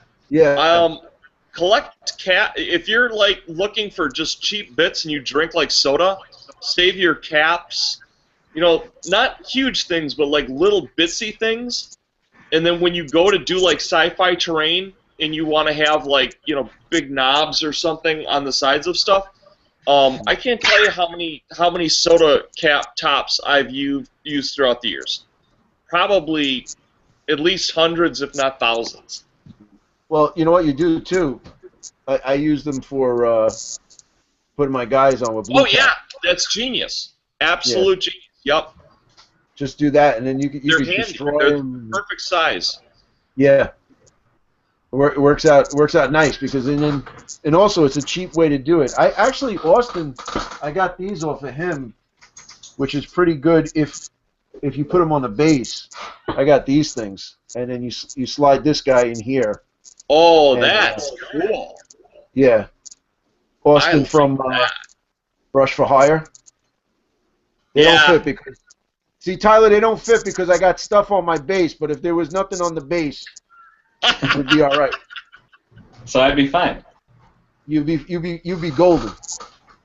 Tyler, here's your golden opportunity, and you blew it, man. He's too nice of a guy. We gotta corrupt him a little bit. Yeah, No, we'll get him there. It's all right. If Jack can't do it, no one can. Right?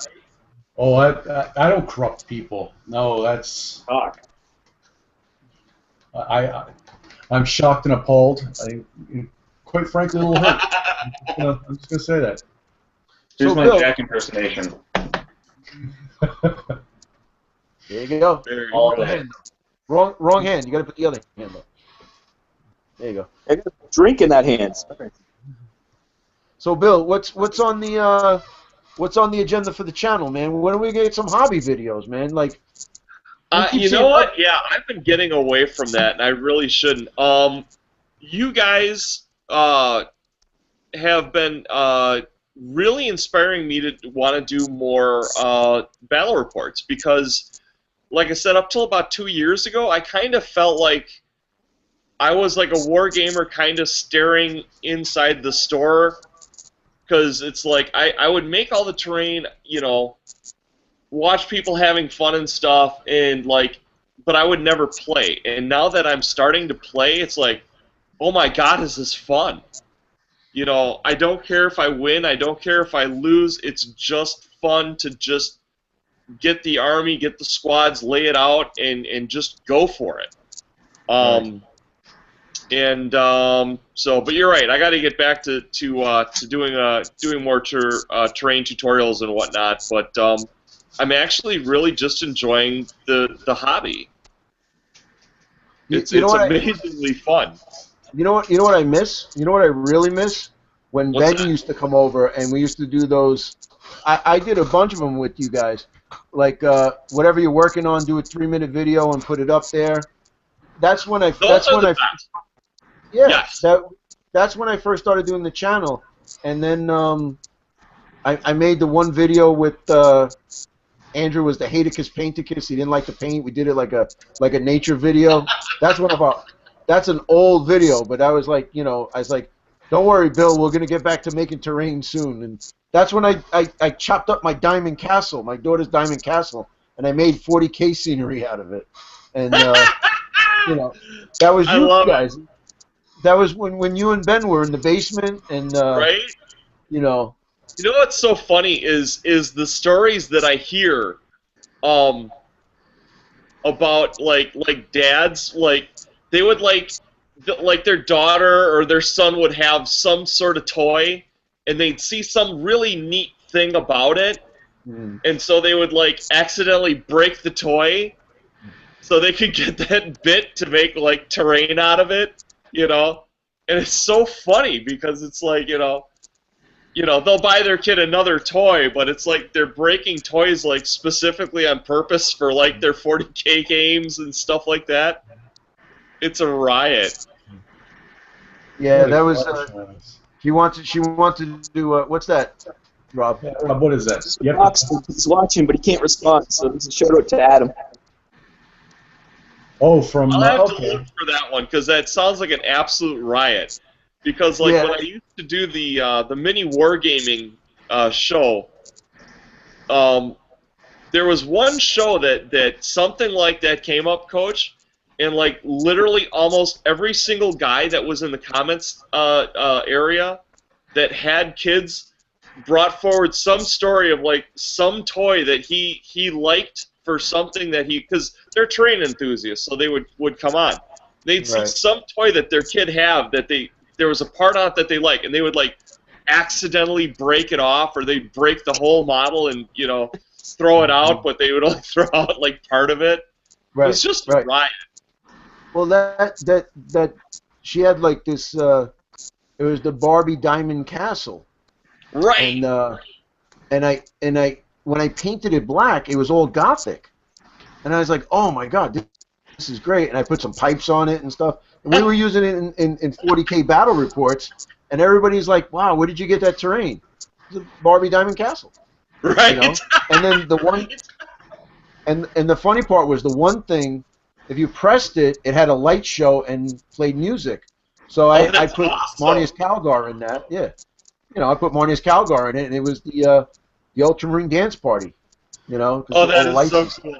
That's Yeah. why I love going to like Goodwill, because a lot of the stuff, a lot of the toys that I like to pick up, they have electronics in them, Mhm. and they'll like I want to do like I got a ton of zombies, and I want to do some zombie scenarios, and I had found like rescue helicopters. They're like literally they're like this big.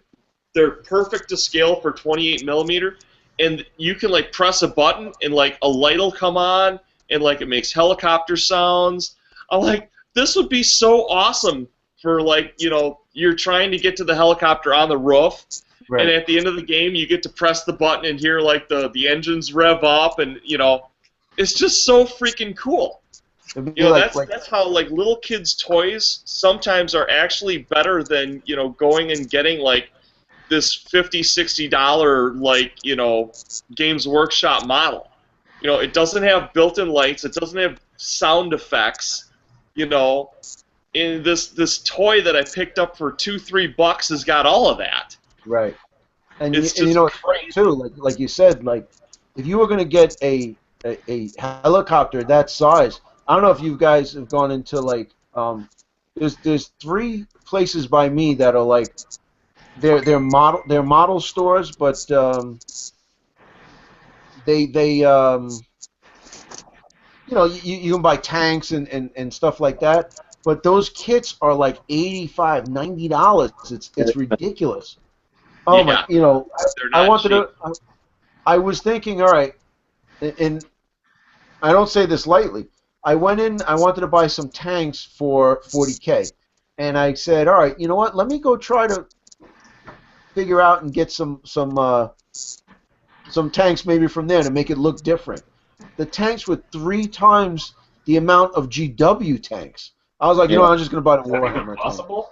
Yeah, it's Yeah. crazy. That says Whoa. something right there. Because Yeah, like model makers pay a lot for their kits. I was looking at some mech ones, like really cool mechs. They're like $125 each. It's like no way. or like the Gundam models, At that those are point, about yeah, a you fucking just get the quarter. Forge World.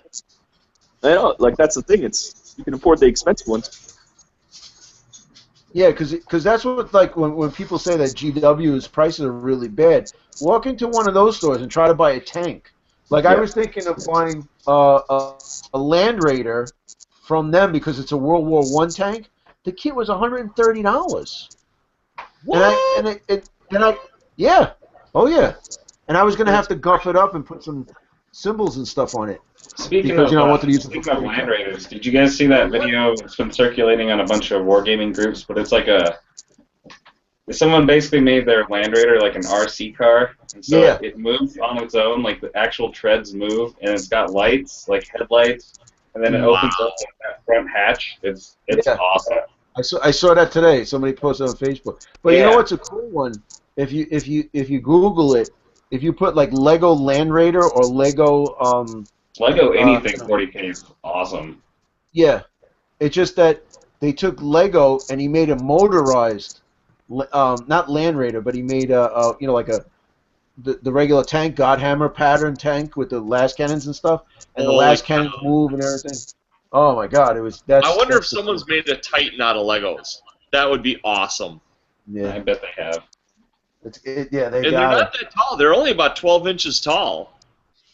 Well, I don't it think it's depends. that hard. Depends which Titan you're getting. A Night Titan's 12 inches tall, but if you're going to get the Emperor class, the $2,000 Titan, that's Well, then you get your small child. yeah. And Yeah, just test put them up. cardboard like plates on them. Yeah, That's- the problem with that is no one wants to play you if you have that. No one ever wants to play the Titan. That's I don't see the just point.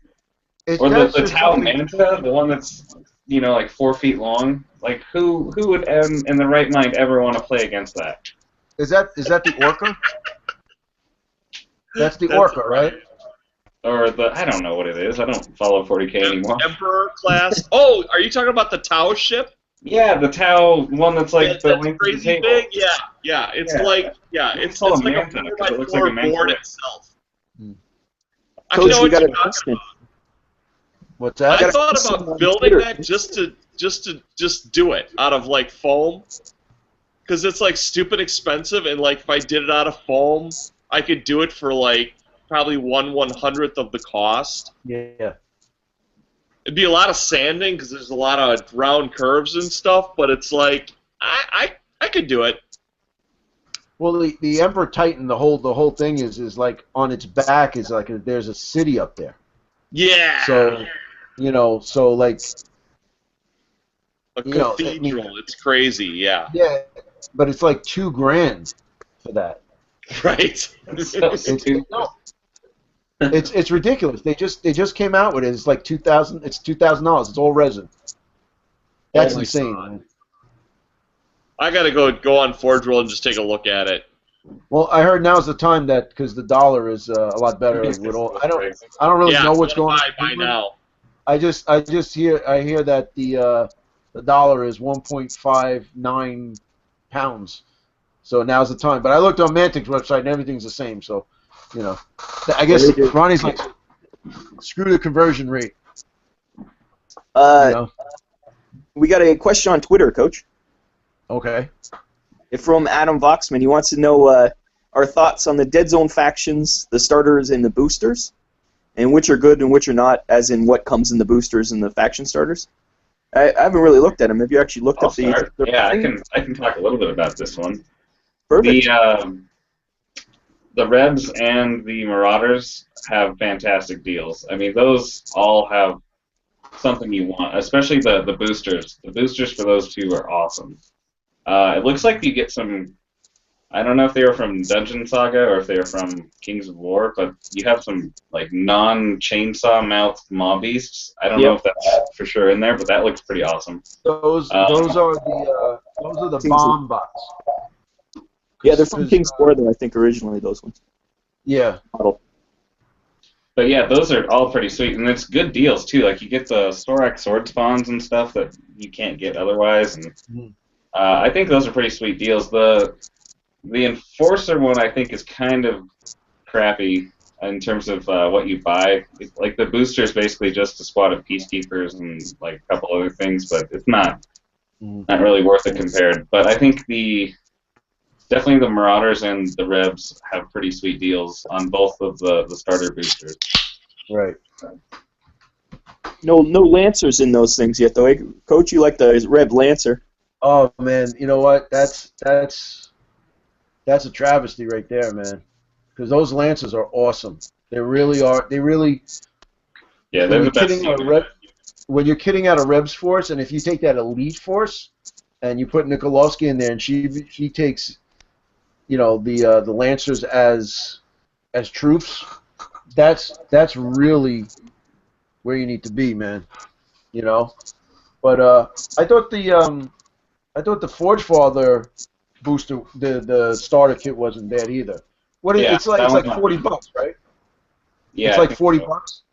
So you're getting. Because I know Adam on the Dreadball podcast, you said that you wanted to get into Warpath, and this would be like a perfect stepping stone. I think that's kind of what they're designing it for, because it's more than you can use in Deadzone. But if you want to start gearing up for Warpath, that's a pretty sweet option. Yeah, the booster for the Enforcers comes with jet bikes, which is cool. The jet bikes are awesome. I just built those last night. They're pretty sweet. Yeah, it's about $40. My question is, why is Adam watching us just natter when he should be recording his own podcast? I don't want to be that guy, but Adam, come on. Get to work. Okay. Stop screwing around. Slacker. But guys like us with these starters, growing by leaps and bounds. the The Forge Father seems okay. The Marauder seems pretty good. The Rebs is not too bad. But the But you know what though? For $40, Oh, it's not a Enforcer- bad deal. It's just not as good as the others, I think. They give you good selections. At least they give you new models. you get a captain, an engineer, which nobody takes, 2 sentry guns, which nobody takes, sniper, 1 heavy weapon enforcer with missile launcher, 11 enforcers, 5 pathfinders, a dog drone, and the bases. I don't know. That's the starter. That's the enforcer starter. Yeah, the booster is better for the enforcers. Yeah. Comes with Where are peacekeepers. But is it for someone who's getting into the game right off the hop?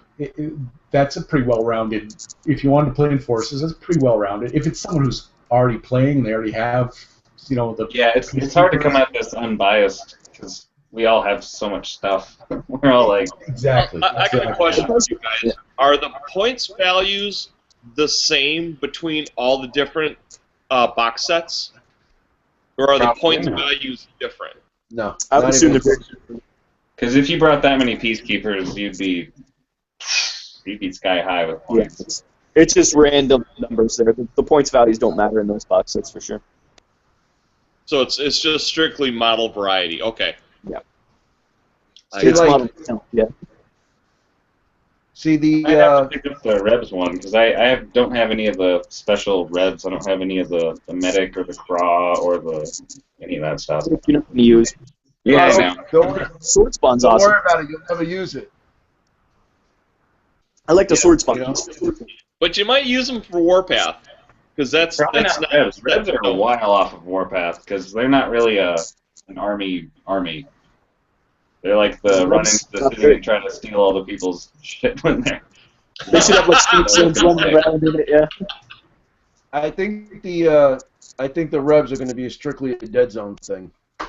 I think that makes sense That's too. I don't think it would make any sense to have a wide scale of guerrilla troopers. It doesn't make any sense to me. Unless it's like in the fluff they say they banded all together or something to fight back. But How about allies? Do you think they would function as allies? Possibly. That'd be But I cool. don't know who they'd ally with. I mean, no one Plague? True, yeah. really likes anybody. Not the enforcers. Yeah. Forge Fathers, I guess. Forge Fathers and them would get along a bit. Yeah. They wouldn't I care. can see that. Yeah, as long as the dwarves are making money, who cares? Yeah. They don't care. But the Asterians probably wouldn't ally with anyone, so it's kind of. I don't think anyone really allies with anyone. That's why it really bugs me in the merc section. Why there's so many like works with anybody. It's like I don't buy that. I just don't think that would happen. Or the worst is works for just one faction. What's the point? Well, you guys have beat that horse into the ground 1,000 times. Yeah, there is a few. It's a good point. I mean, I totally agree. They What could was, Yeah. what was they that? could hire on orcs, possibly. Or, I don't know. Yeah, you can hire mercenary orcs and call it good. What Yeah, was the what's- point? I missed it. What was that? Well, What were you we're- saying? for allies, if you had Rebs and Marauders working together, that one's potentially a thing. Because orcs will fight for anybody. Pretty much, yeah. Yeah. I think in Warpath, if you do it, the Marauders and the Rebs should be just like you said, like allies or like, kind of guerrilla forces that come out there. There's no reason for that. But then again, when you have the, I mean, I know we've said this a billion times, where if he works for anybody, he's a merc. If he works for one faction, he's not a merc. He's just an independent character that works for that thing that you want to take. It's a named character per se. Being a merc, yeah. But as Right. Tyler It's was not a, working for anybody, some guys, they work for anybody, like even the plague, or they should be more selective about who they work for. yeah. But I think that's a holdover from version 1. Yeah. Oh yeah, That's for sure. that's Yeah, that's here we are 'cause it being was like- negative about the mercs again, but they deserve. Listen, can we all agree that the Merc section needs to be worked over? Yeah, I think so. I just They've think already that, like, so. I don't see what's the big deal about putting special characters into the factions. I think that would be awesome. You know What's what I with mean? It would change the flavor of the special rules hugely. Right. Well, but I'm not saying only just for the, like, say, like the infestation one came out where certain guys are leading, the mercs are actually leading. These should just, I would love to see just the mercs or the Heroes. named characters lead a force because they have powers to lead the force. Not something where you can hire them. You know, like you can run an enforcer unit now, and then you could take the long range observer. You know, the new guy that came out. But it doesn't make sense. Why is he doing that? He should be not a merc. He should be somebody that's. And it sucks you can't take long range observer and recon in the same unit. That'd be fun Yeah, to have. Recon's not even in the book. That's crazy to me. That's just insane. Why Recon's not in the book? Recon was in the betas though. Yep. You know, and he had pretty good rules. Yeah, but he's super expensive. Yeah. Yeah, I think they had the points. Recon's rules in the beta ended up becoming the Pathfinder Sergeant. Mm. You know, so it's like That's pretty much what he is, but Yeah. yeah, That's why I use if I'm using it as a model for sure. he's basically the OG Pathfinder. right. Yep. But he had better stats than the regular Pathfinders. Yeah, he had like a 3-up survive or something stupid. Yeah, he had 3-up survive and I think a 4-up fight. So he was, you know, he was a force to be reckoned with. He was great, man. Okay, Kevin's got a question. This is a good question. Any Merc leader you're looking forward to them coming out with special leader rules other than Sergeant Hallett? Damn it, that was the one I was going to say. As a leader, yes, coach, I'm talking to you. What ideas for the special Tag rules? coach. You said other than Howlett? I don't know. That doesn't matter after that. Simmons, obviously.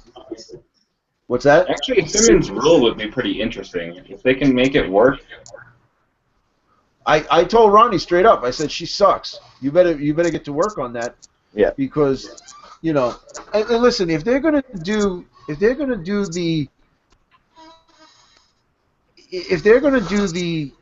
the books that come out like this, like they said they're gonna go back to Nexus Psi, they have a really good opportunity to make Simmons actually good.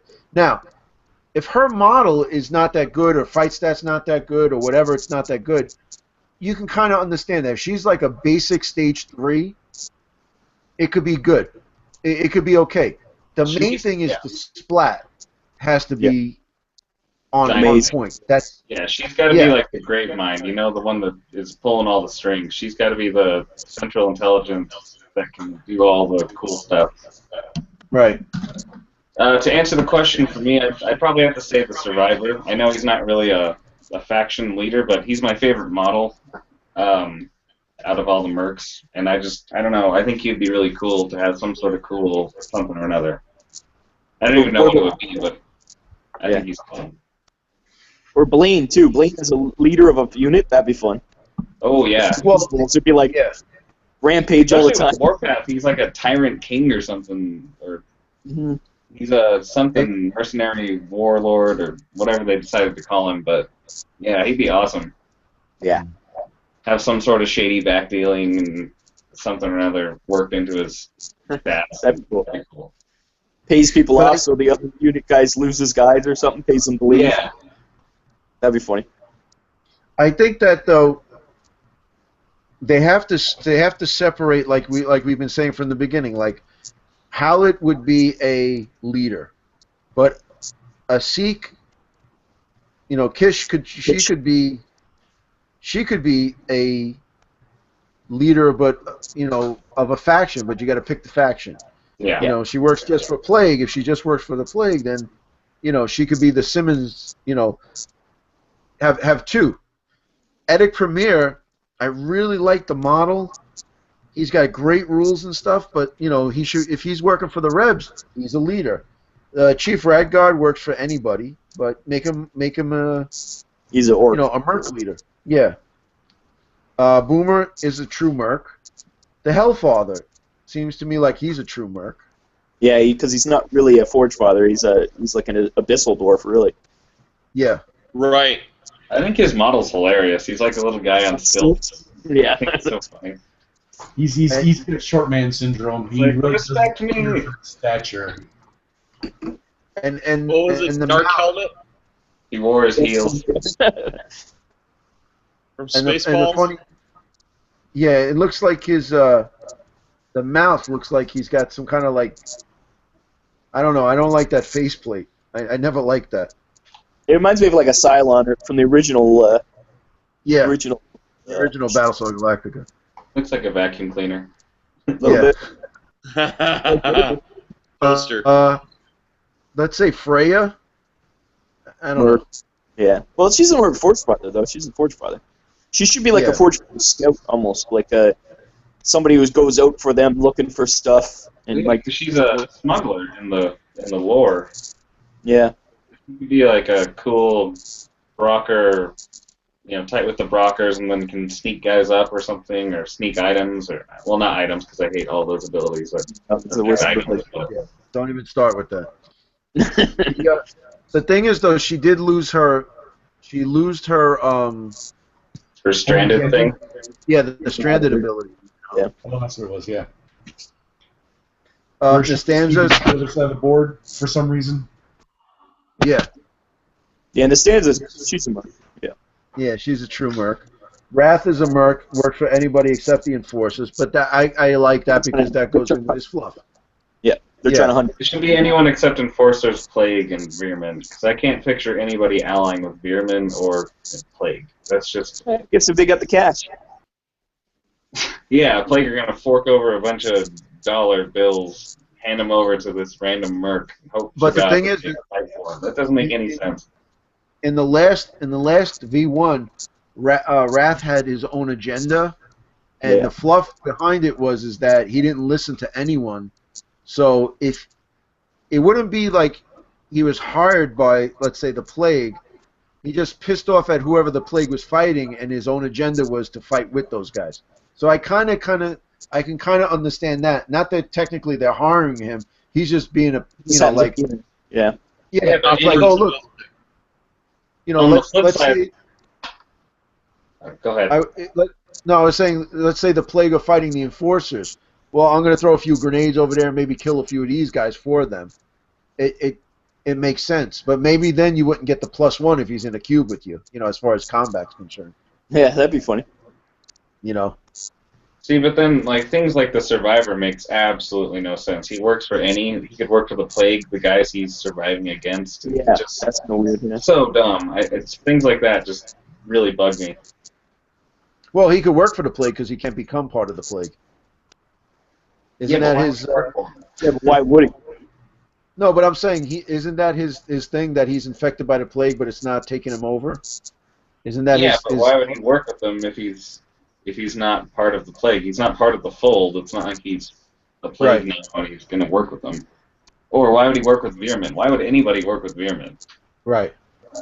They're an infestation on your planet. They're just going to trash everything. Actually, I've got a concept that could work for both the Plague and the other one. Let's say you had there's the Council of Seven, and on the outside, yeah, they all work together to control the universe, but they're all still privately vying for their own power base. So it would be to their advantage to, kind of knock the underpinnings out of any one of the other six. And if they could use someone to use the Veerman to wreck a world that another council member owned, either by Plague or Veerman, I can totally see a black op going down that way, and that basically this merc is being the head operative to pull that off. Right, And if but anything Plague- goes wrong, total deniability. But even if you did that, and then say you had some sort of falsely engineered Plague outbreak, the Plague is still the Plague. They're not going to care if you sent in a black op to help them out. They're not going to know that. They're going to still try to kill everything because that's what they do. Yeah, you got a good point there. I think the Plague aren't as mindless as they kind of portray them. Sometimes they portray them as a lot more intelligent than they actually are. I see them as more intelligent, not even like Reavers from Firefly. Okay, well then Veermen aren't intelligent beyond using weapons, and they're not going to barter with anyone. They're not going to. They make their own ray guns. They got to be pretty intelligent. Nobody who has ray guns makes those things. Or the chemical weapons. If you read the dossier that just came out, because the Veerman and the Asterion came out on the. I agree, it doesn't make sense. Yeah. Like we discussed with Jack, it should have been no armor, scavenged weapons.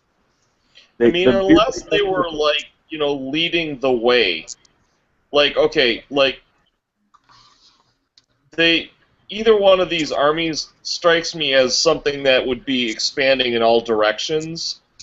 But if you had an operative that you could put in there where you could maybe direct it more, like, let's say you want to really close off the ability to get off-world. If there was some way that this special operative could kind of funnel their actions towards the starport, that would go a long ways towards containing that planet. People getting off.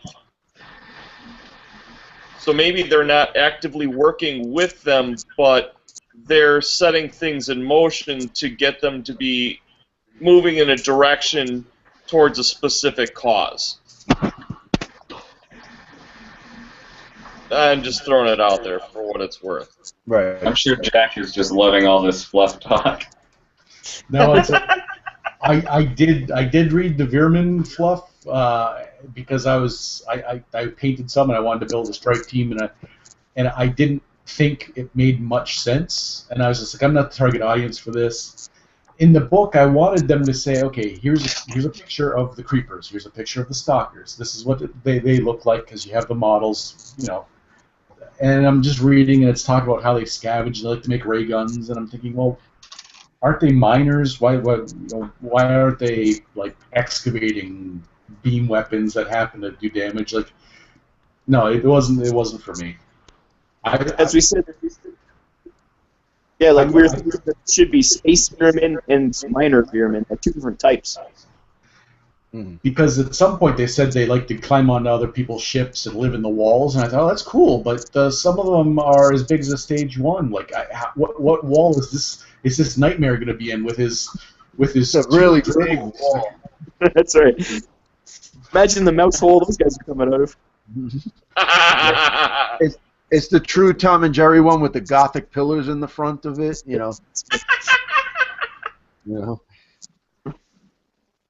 I just got an update from Adam Voxman. He said we were making fun of him, but he said new episode's out tomorrow. Oh. So we just stop making fun. He wasn't slacking. He's like, got it done. So anyone who wants to hear about, he's got he does the Dreadball and also just other miniature game-based podcasts, and wow, that's on War Radio. So War Radio. More. Did I articulate that well enough? I think you had a little bit of a hiccup in your audio when you said it. Say it again. Oh, what, I'm a dancing monkey now? I'm going to be just saying things that you want me to say? Is that what's going to happen here? I'm directing. War Radio. Isn't it like Miniature Mountain now? He had problems trying to change it over, so he just is going to keep warmoreradio.com or whatever it is. I think it's .com. All the technical issues to get it switched over to Miniature Mountain was so much of a hassle that he just decided to keep more War Radio and then change one of the podcasts he does to Miniature Mountain because he still liked the name. See, I listen, Adam. I listen. The rest of these cartoons, they don't. They'll talk about you behind your back. I say, hey, let's invite him on to these Deadzone monthlies. I say, Adam should be here. Son of a bitch. And then all of a sudden, it's like, no. He's got that guy. That guy? No. It's really despicable, and He sniped you there, Ace. I was just about to say that maybe tweet back to Adam to come back on to maybe do the show with us next month. But now that Jack has said that, screw it. You're banned. Me or him? Jack's banned. just like everything else, Jack ruined the fun for everybody. Yeah. I'm a Betty boat anchor. I don't know what that is, but all right. Like a Debbie Downer. Everybody down. All right, guys. Anybody else got anything to say? Because we're hitting 3.5 hours here. Oh my god. Wow. Adam, you know what it is? It's other than Jack gonna kick Adam in the nuts or something like that. Other than that, so Bill, you wanna kind of wrap it up, and then we'll say, what are you up to? What's going on? What's the next on the Terrainaholic bandwagon? Well, my goal is to make do a remake of that lava table, send it up to Mini Wargaming, have some battles done in the Eye of Terror, just because Space Wolves fighting in the Eye of Terror would be a lot of fun. And really, what I'd love to do is just see you guys continuing doing what you're doing. Love seeing bat reps from both your channels. I've got to check out your podcast photo bat reps. I'm not familiar with those, so got to do something about that. Because you guys are the guys that are driving this forward. My job is to try and make it as cinematic as I can, through whatever means necessary on my end. But you guys are leading the charge. You guys are amazing, and that's what I love about this community. You guys, just basically showing the hobby through what you guys do and what you guys love to do. And I'm trying to get in that direction. Like I said, I can't wait until I can really understand Warpath and Deadzone at the level that I understand Kings of War, because I'm definitely going to start doing some bat reps on that, because it looks like you guys are having a ton of fun, and I wish I could talk about it at the structural level that you guys are able to talk about it at. I would love to say, hey, this guy sucks and this guy's great and this is why, but I have absolutely no idea why at this point. And that just comes from playing a lot of that point. No, that just comes from just playing a lot of the games and figuring things out, And that's what I got to do. Yeah. But I'm glad you jumped on the Deadzone bandwagon with us, because this is really one of the better war games that are out there, I feel, and especially skirmish wise. Because a lot of skirmish games. Yeah, it looks very user friendly at a skirmish level, and a lot of skirmish games, they're just as complex as the big games, and at that point it kind of becomes self-defeating. You know what I'm saying? Mm-hmm. Yeah, and that's what I love about Deadzone. It's like it looks to me, and I'm not a Deadzone player, but it looks to me that you guys can get together in an evening and easily string together 2 or 3 games with a nice narrative and get through it, and really accomplish something. And I would love to be able to do that. Yeah. So get cracking, man. Start painting your stuff. Yeah, exactly. Do those bases. Yeah. Gotcha. Don't clear. No more baseless bat reps, Tyler. A lot of work with a lot of models. Yeah. I'll see what I can do. See what you can do. All right, try to string something together. And thanks for having us on. No, hey, listen, it's my absolute pleasure. I'm glad you came on. We've been talking a lot, and you know, just keep the stuff coming. You know, you need help with Deadzone, I'm more than happy to help you out. You know, and Yeah, yeah. And you know, like I said, I mean, next time you do this next month, if you want me on, I'd be more than happy to come on. And like I said, I want to get to the point where I'm doing some bat reps because it looks so much fun. I just want to get there. yeah, it'd be great. You know, because we're kind of putting it out there. I know Pat was upset that he couldn't make it this time, but You know what I love about your bat reps? I wanted to throw this out there really, really quickly, and this is to anybody that's watching this in the future, and this goes for both Tyler and Coach because I've watched. I feel like I've watched all of them, and if not, I've watched the lion's share, no doubt. If you take your book and you watch them play, and just anything that they say that you don't understand, quick flip through the book. You will learn so much about the game, and like its mechanics and stuff. And because like even my wife Sue, we would sit and we would watch both of your bat reps, and she'd say, "Well, what does that do?" And I would quick flip through the book. It's like, "Oh, that's how that works." And you start connecting these dots, and before long, you got a really good idea of what's going on. I can't truly understand it until I play it physically, but it's like that's what I was doing before I went to Gorilla Miniatures. Is I was watching your guys' bat reps, and I was referencing everything while you were going through it, and you paced it so nicely that it was very easy to keep up. And let me tell you, when we went and we played the game, it was not difficult at all. It's just something I got to do over and over again because that's the kind of learner I am. I'm a doer. I've got to do it. I can't read. I got to physically do it. But you guys always use proper terminology, and so it's very easy for a new player to just follow along, and it's great because they see you do the action. You know, I'm going to do this, and you do it, and then they read about it, and then all of a sudden it makes sense what you did, and it's just an awesome way to do it. So I want to tell you guys, both of you guys do amazing jobs in your bat reps because you're so good about saying what you're doing and showing what you do, and it makes a big difference in understanding what's going on.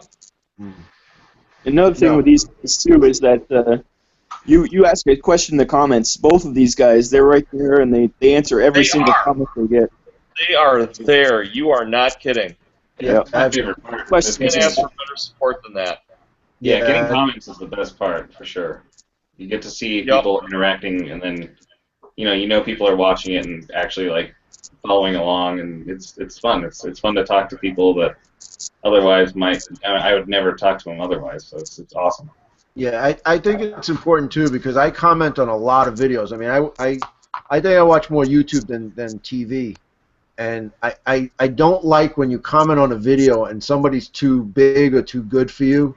Like Bill, you've always answered every one of my comments. That's what I said, you know, Bill's got like, I don't know, 85 trillion subscribers and all this stuff, and then he takes the time to answer like, wow, that was awesome, you know, like the last few videos you did, it was the Kings of War, and your wife was kicking your ass, and she was using the dwarves. I'm like, yes, you know, and then and I'm like, oh, you know, the dwarves are good, but why did you do this? And she goes, oh, well, you know, he has crushing strength. So, oh, I understand, and that's the way you get a dialogue going, and it makes it more of an interactive thing where, you know, there was a few times like somebody would say to me, you can't do this because you're using the rule wrong.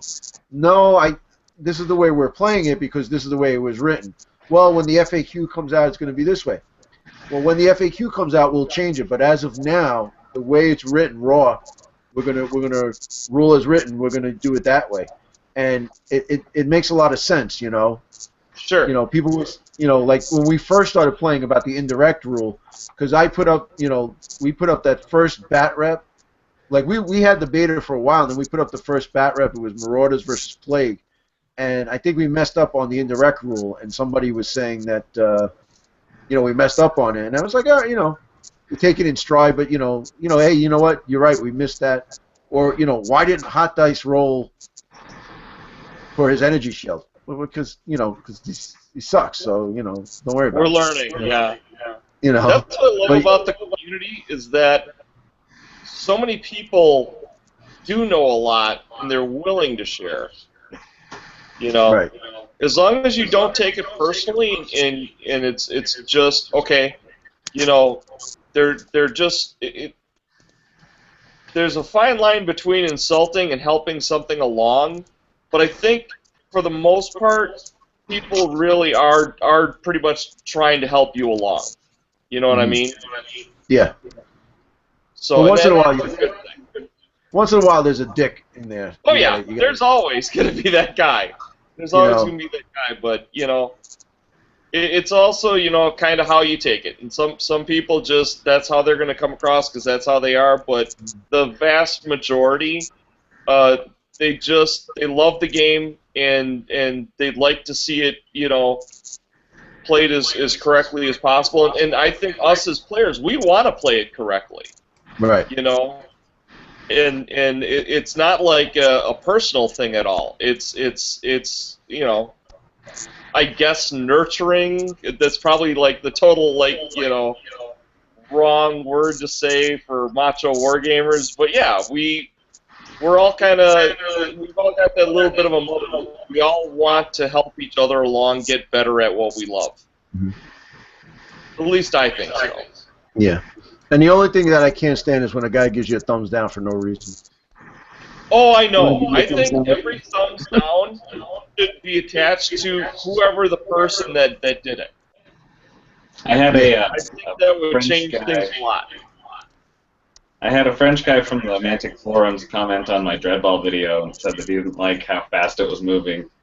And then other people are like, yeah, I love the sports commentary thing. I was like, yeah, well, whatever. Oh, I totally love that. It was like a whole new level of immersion.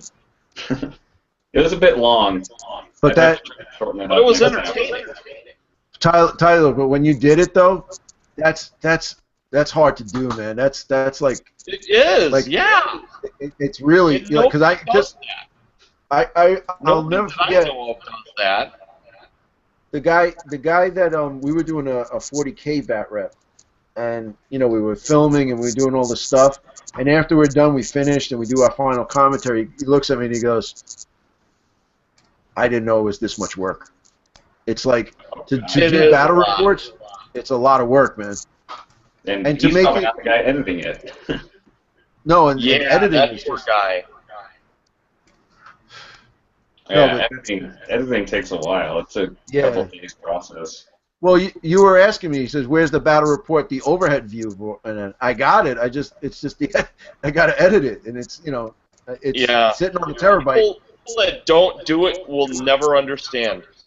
Right. Because There's I get a lot of blood, sweat, and tears that goes into this. I mean, I love the fact that people are writing me like, how about a new bat rep?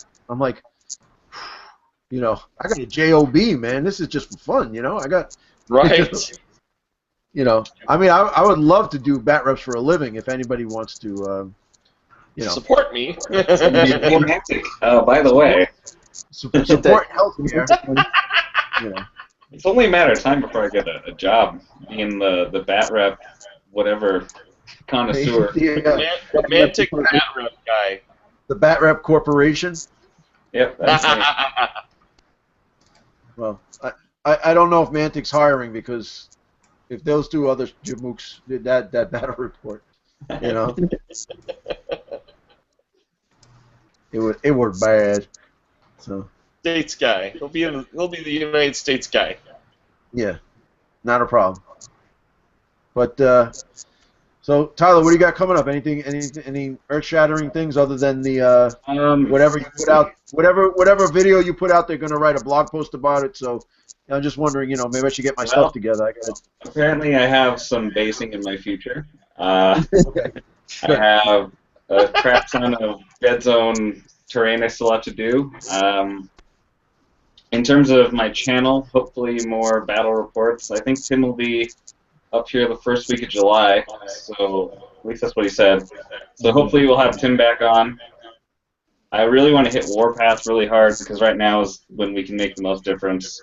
So I encourage anyone watching, if there's anyone watching, to play as most battle. If you hate playtesting, don't do it. But if you like playtesting and want to get a good game and make it great, I really suggest you play some serious Warpath and then tell Stuart Gibbs about it.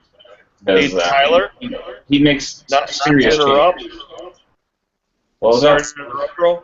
When you do it, make sure this is like what 2.0, right?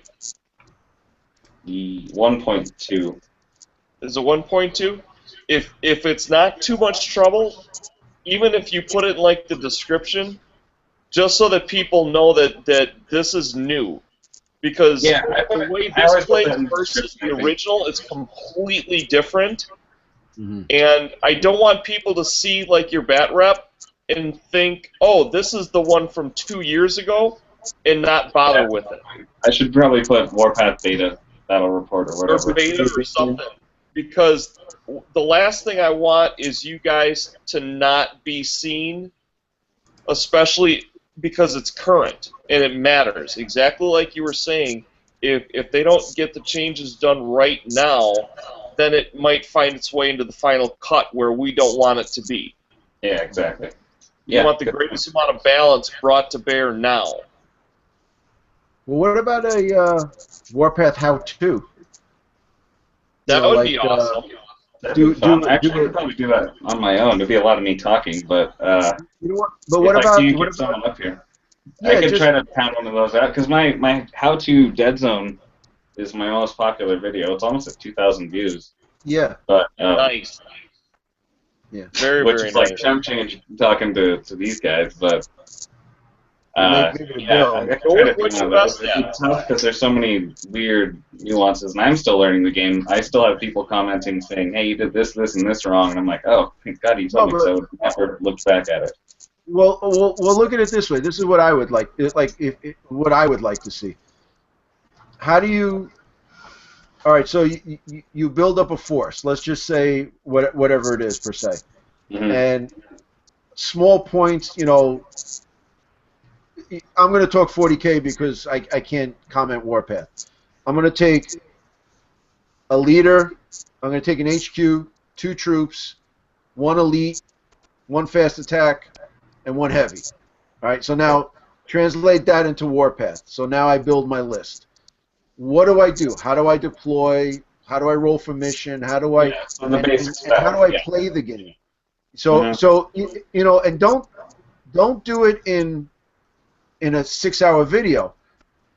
First video, how to choose how to make a Warpath list. Yeah. Second video. Actually, as it stands right now, there's no limitations. You could do anything you want. But I didn't know that unless you told me.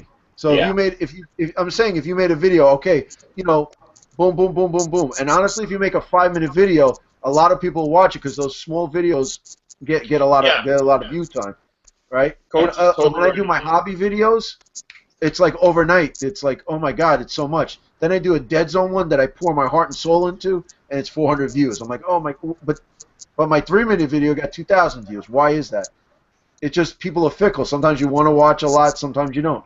Then we progress into how do you deploy?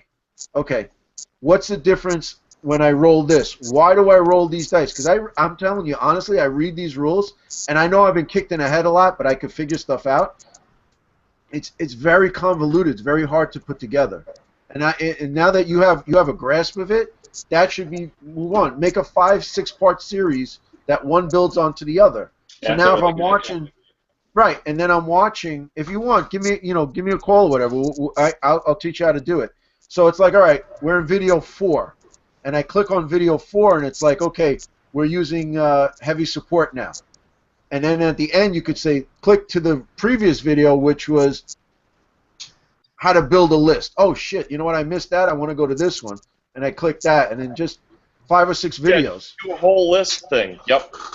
Right. So it's like how to play Warpath, and then when they finalize the rules, you say, okay, because that's what I did. I was like, I went through the whole beta, and then those son of a bitches come out with a video. I do that whole video, and then 3 hours later they come out with the final beta with all the changes in it.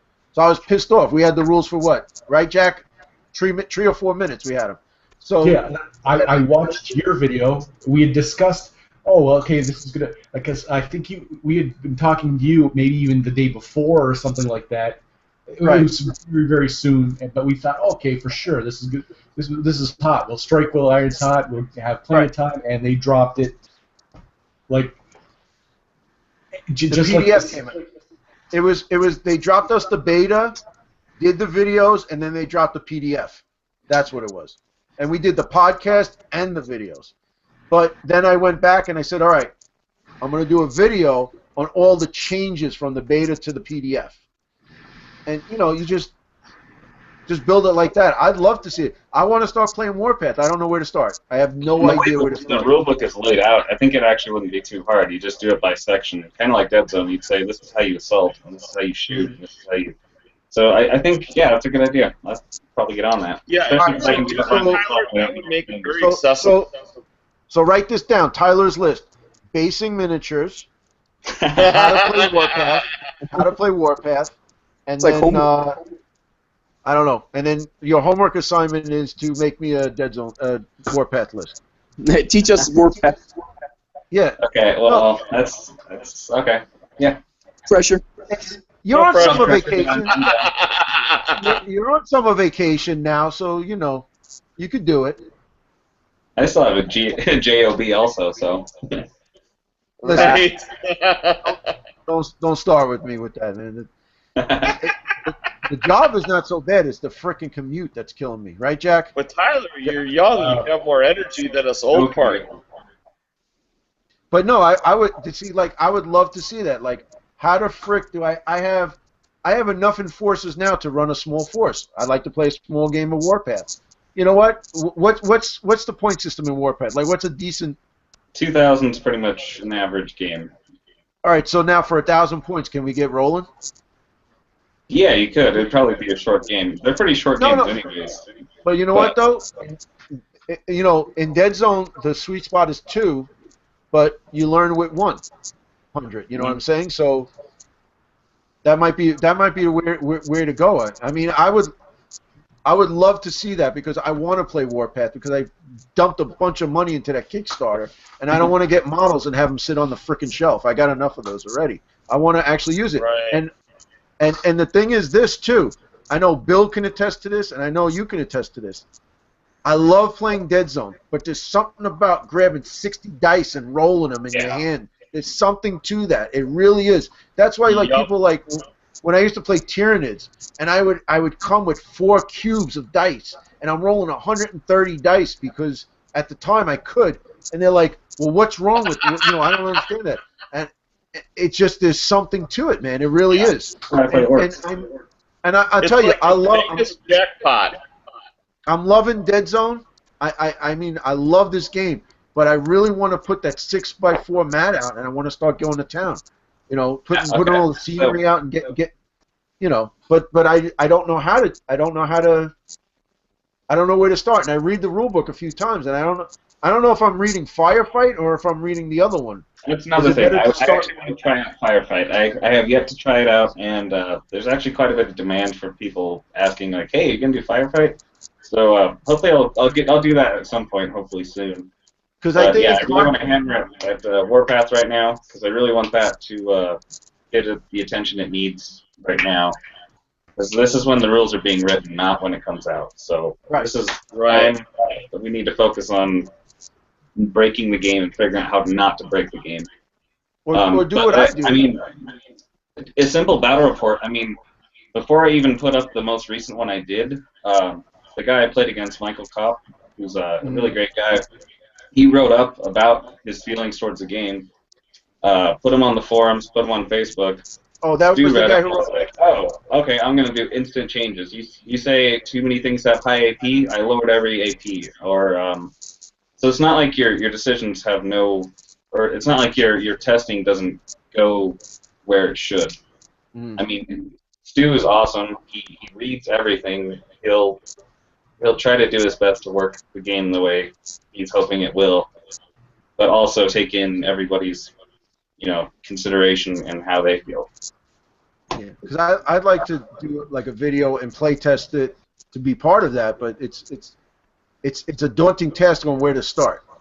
Yeah, and like I said, I still mess up a ton of things. Like I forget little special rules that you're in cover, this happens, But hopefully, with each time I do it, the better I can, get. And then hopefully that's the way we're gonna get the best game we can. Because I love the Mantic universe more than any other sci-fi universe, and I just except for maybe Star Wars, but that doesn't count. Yeah, but that's why we all play X-Wing anyway, so it doesn't matter. But that's a game you got to get into. X-Wing is sweet. What's cool is it's young enough that we can have an impact. Right. Exactly. I wouldn't mind 2 or 3 Adepticons playing Warpath. If we, a few Adepticons from now get Warpath going and start, or if they ever do the Mantic Open Day that we're supposed to have, that would be sweet. Yep. Yes. So yeah, that's pretty much what I'm working on. I also have one big video that I've been sporadically kind of sort of working on, but it's kind of the comparison between 40K and Warpath. I mentioned it last time, but I've only made minimal progress. That one's a lot of work because I'm making it like a case analysis with lots of animation and stuff like that. So hopefully, if I try to tease it now, maybe I'll be more motivated to work on it. So that one is also coming down the pipeline. I hear what you're saying, because sometimes when you have to do a video like that, it's almost like it's like pushing the rock uphill, because it's so much editing and so much. And then I don't know about you, but my computer, it's like I use Sony Vegas. Sony Vegas has decided to stop working. Damn it! Damn it! Oh, I didn't save. Oh, forget it. I don't want to do it. Forget it. I've scrapped bat reps that that it didn't save or didn't. I scrap them sometimes. It just.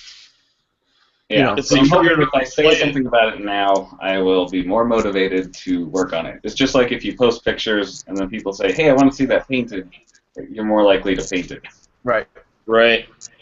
So yeah, I have a ton of stuff to paint, obviously from Infestation. I haven't even really painted anything except the Aberration. So I have a lot of work to do. See, that's why I haven't done a bat rep with the Veerman yet, because I haven't painted them yet. I like to put the painted guys out there. Yeah, I do too. I just wanted to get some Veerman on the table. Yeah, I'm gonna. I actually still haven't played this Veerman. I've not controlled Veerman yet, so. Yeah, we're gonna try to do it this week. Probably Veerman versus the Rebs. Nice. That's what we're shooting at. I want to shoot that for hopefully for Friday, Saturday, to get it. Because filming it is easy. Playing the game is easy. It's once you put it on the computer and edit it, that's the hard part. Mm-hmm. Right. All right, Deadzone Podcast. What are we doing? Okay. Okay. Well, we just played a game today that may or may not turn into just a discussion of that rep. We're going to be doing a recording another episode tomorrow, probably soon, discussing the FAQ and the errata sheet that came out.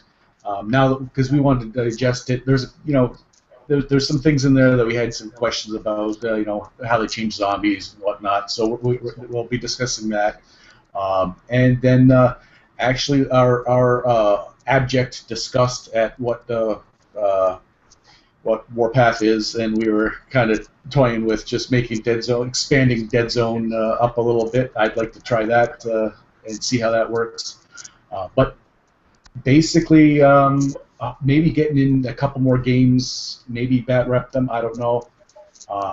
And me, I'm going to do a tutorial on how to do making molds, because I made my own bases, so Tyler doesn't paint his. Well, I hate basing mine, so I've made molds so that all my bases have like cogs and junk on them. and I had a hell of a time. It's just the products to get, like it's silicone 1 works, silicone 2 doesn't. So I would like to just I want to do that, and yeah, that basically we got a lot. We got some irons in the fire, and I think I would like to see us try and get more onto YouTube. Right now, we have tens of thousands of people that download the podcast, and that's good. I like that. We're keeping people occupied on the commutes. They're on the elliptical. They're just hanging out. I like that, but I think we would like to branch out a little bit. I think I would like to. So You always say that. Just do it, man. You'll love YouTube. Show them your camera rig you just made. it's not in here. Oh, is it in here? Yeah. You made new camera rigs. Hopefully we'll get some more stuff going. Yeah, because I wanted to have something on a tripod, not a tripod, but on something that I would be able to see what I was doing when I was doing it, and hopefully maybe it'll come into use. That's cool. All right. Yeah. So Rob, Yeah. anything I missed? I think I did a pretty good rundown. Bang up job. Oh, okay. We're going to get Adam Box on the show. We're just setting that up sometime. We'll have an interview with Adam on the Deadzone podcast sometime. We got it 2 years in the making. What's that, Tyler? Dreadball 2's on its way, July, Yes. right? So We'll be never coaching. a better time to have the Vox man on there. Yeah. But hopefully we'll talk about Deadzone. Yeah, we're gonna talk Deadzone. No Dreadbull. Sorry. We don't muddy the waters. Put weapons on them. But on that, yeah. We're just talking. We're talking how to convert all the Deadzone, the Dreadball to Deadzone models. You know. That's usually what I do with those. So, all right. So I think this is it, and I'll just leave you with the fact that I've already. It's not in concrete, but it's going to happen probably next weekend, where I have the whole rules committee, and I'm going to lambast them over the FAQ. No, Don't be soft. No, it's already in the works, but we'll be able to simulcast that, all right? Yeah, for sure. Because they were like, one guy was like, hey, why don't you get the guys from the Deadzone podcast to do it? I'm like, no, I do it myself because we're jokers. I know how to do it. I said, but I'll ask them if we could make it a podcast. I think they just want to be on the podcast, so let me beat the crap out of them a little bit, and then I'll soften them up and send them to you guys. I don't know. We're not nice to those rules committee guys. What's that? We're mean to the rules committee guys. I don't know what Yeah, that. but I need to be the guy out there because I like the way Jack goes. He goes, oh man, Ronnie's still licking his wounds the other day. No, because hey, listen, you can dance around me all you want, but you got to answer the frickin' question or else, You're like Jesse Raphael. I've said it once. I'll say it a million times. Bob, hey, Bill, you want to hear something funny? Go to the live cast I did with the. I saw what you did to Ronnie. No, the one I did with the rules committee because they were trying to back up some of their stuff they did, and I was like, no. No, I want to see that. No, and they're like, well, this. No, because I'm still pissed off about the Forge Father rule because it's bullshit. And I'm not wrong. I'm not wrong. I don't care what anybody says. Coach, Yell at them with forces again. Coach, I'm gonna throw one little caveat out here, Go ahead. and this is what I said to myself when they had finalized like all of the army lists. If everybody is pissed off at their army, it's usually a good sign because like if there's like 3 armies that no one's complaining about and like everyone else is complaining, then those are the 3 armies that are going to dominate. But if every single player of every single army is pissed off, then it's probably been balanced out fairly well. Because I know I was mad. So, but then when I saw everyone else mad too, I thought to myself, well, then they probably did a pretty good job of balancing it out. So, Right. for what it's worth, I'll throw that out there. We all love our armies, and that's why we fight hard for them, and we want them to have the best stat line that they can get. But, you never want to go up against that army either, you know what I'm saying? Right. I hate the fact that, certain games have certain dominant armies, and you're going to lose before you even put down your first piece. You know what I mean? Right. I'd rather everybody have a fighting chance against me, and I've got a fighting chance against them. Yeah, I don't think there's a dominant army in Deadzone. Not anymore, especially. Nope. So if they're doing that, then they're doing it right. At least in a macro sense, maybe not in a microcosm sense. Because I agree with you, there are certain troop types that their point values are just wrong. But if the overall entire army is still functioning, on par, then it's just it's just that one thing that you got to deal with, and that's what I've got to deal with Kings of War. There's certain troops that I'm always going to love, and there's certain troops I'm always going to hate. But I think that's just the nature of the beast with the way that it's designed, unfortunately. So we've come to the riddle of steel. Right? What is the army compared to the hand that wields it? Exactly. All I right, like guys. the crush your enemy, see them driven before you, and hear the lamentation of the women's part, but that's good too. That's just a Friday night at my house, so don't worry about it. All right, guys. So thanks for sticking with us. If you're watching this on YouTube, check it out. Like, rate, comment, subscribe. You want to put it down below. Like I said, we'll answer the comments. I'll have Tyler answer the comments, and then we'll take it from there. So don't forget, Dreadpad Zone, Deadzone the podcast, and of course, Terrainaholic on YouTube. Thank you, Bill. I would like you, if you can come back anytime you want. You have carte blanche here. Just let me know, buddy. If I'm off that night, I'll be here. All right, man. All right, guys. Take I'm going care. to stop the broadcast now, and just wait 5 seconds so you can start cursing again. Take care.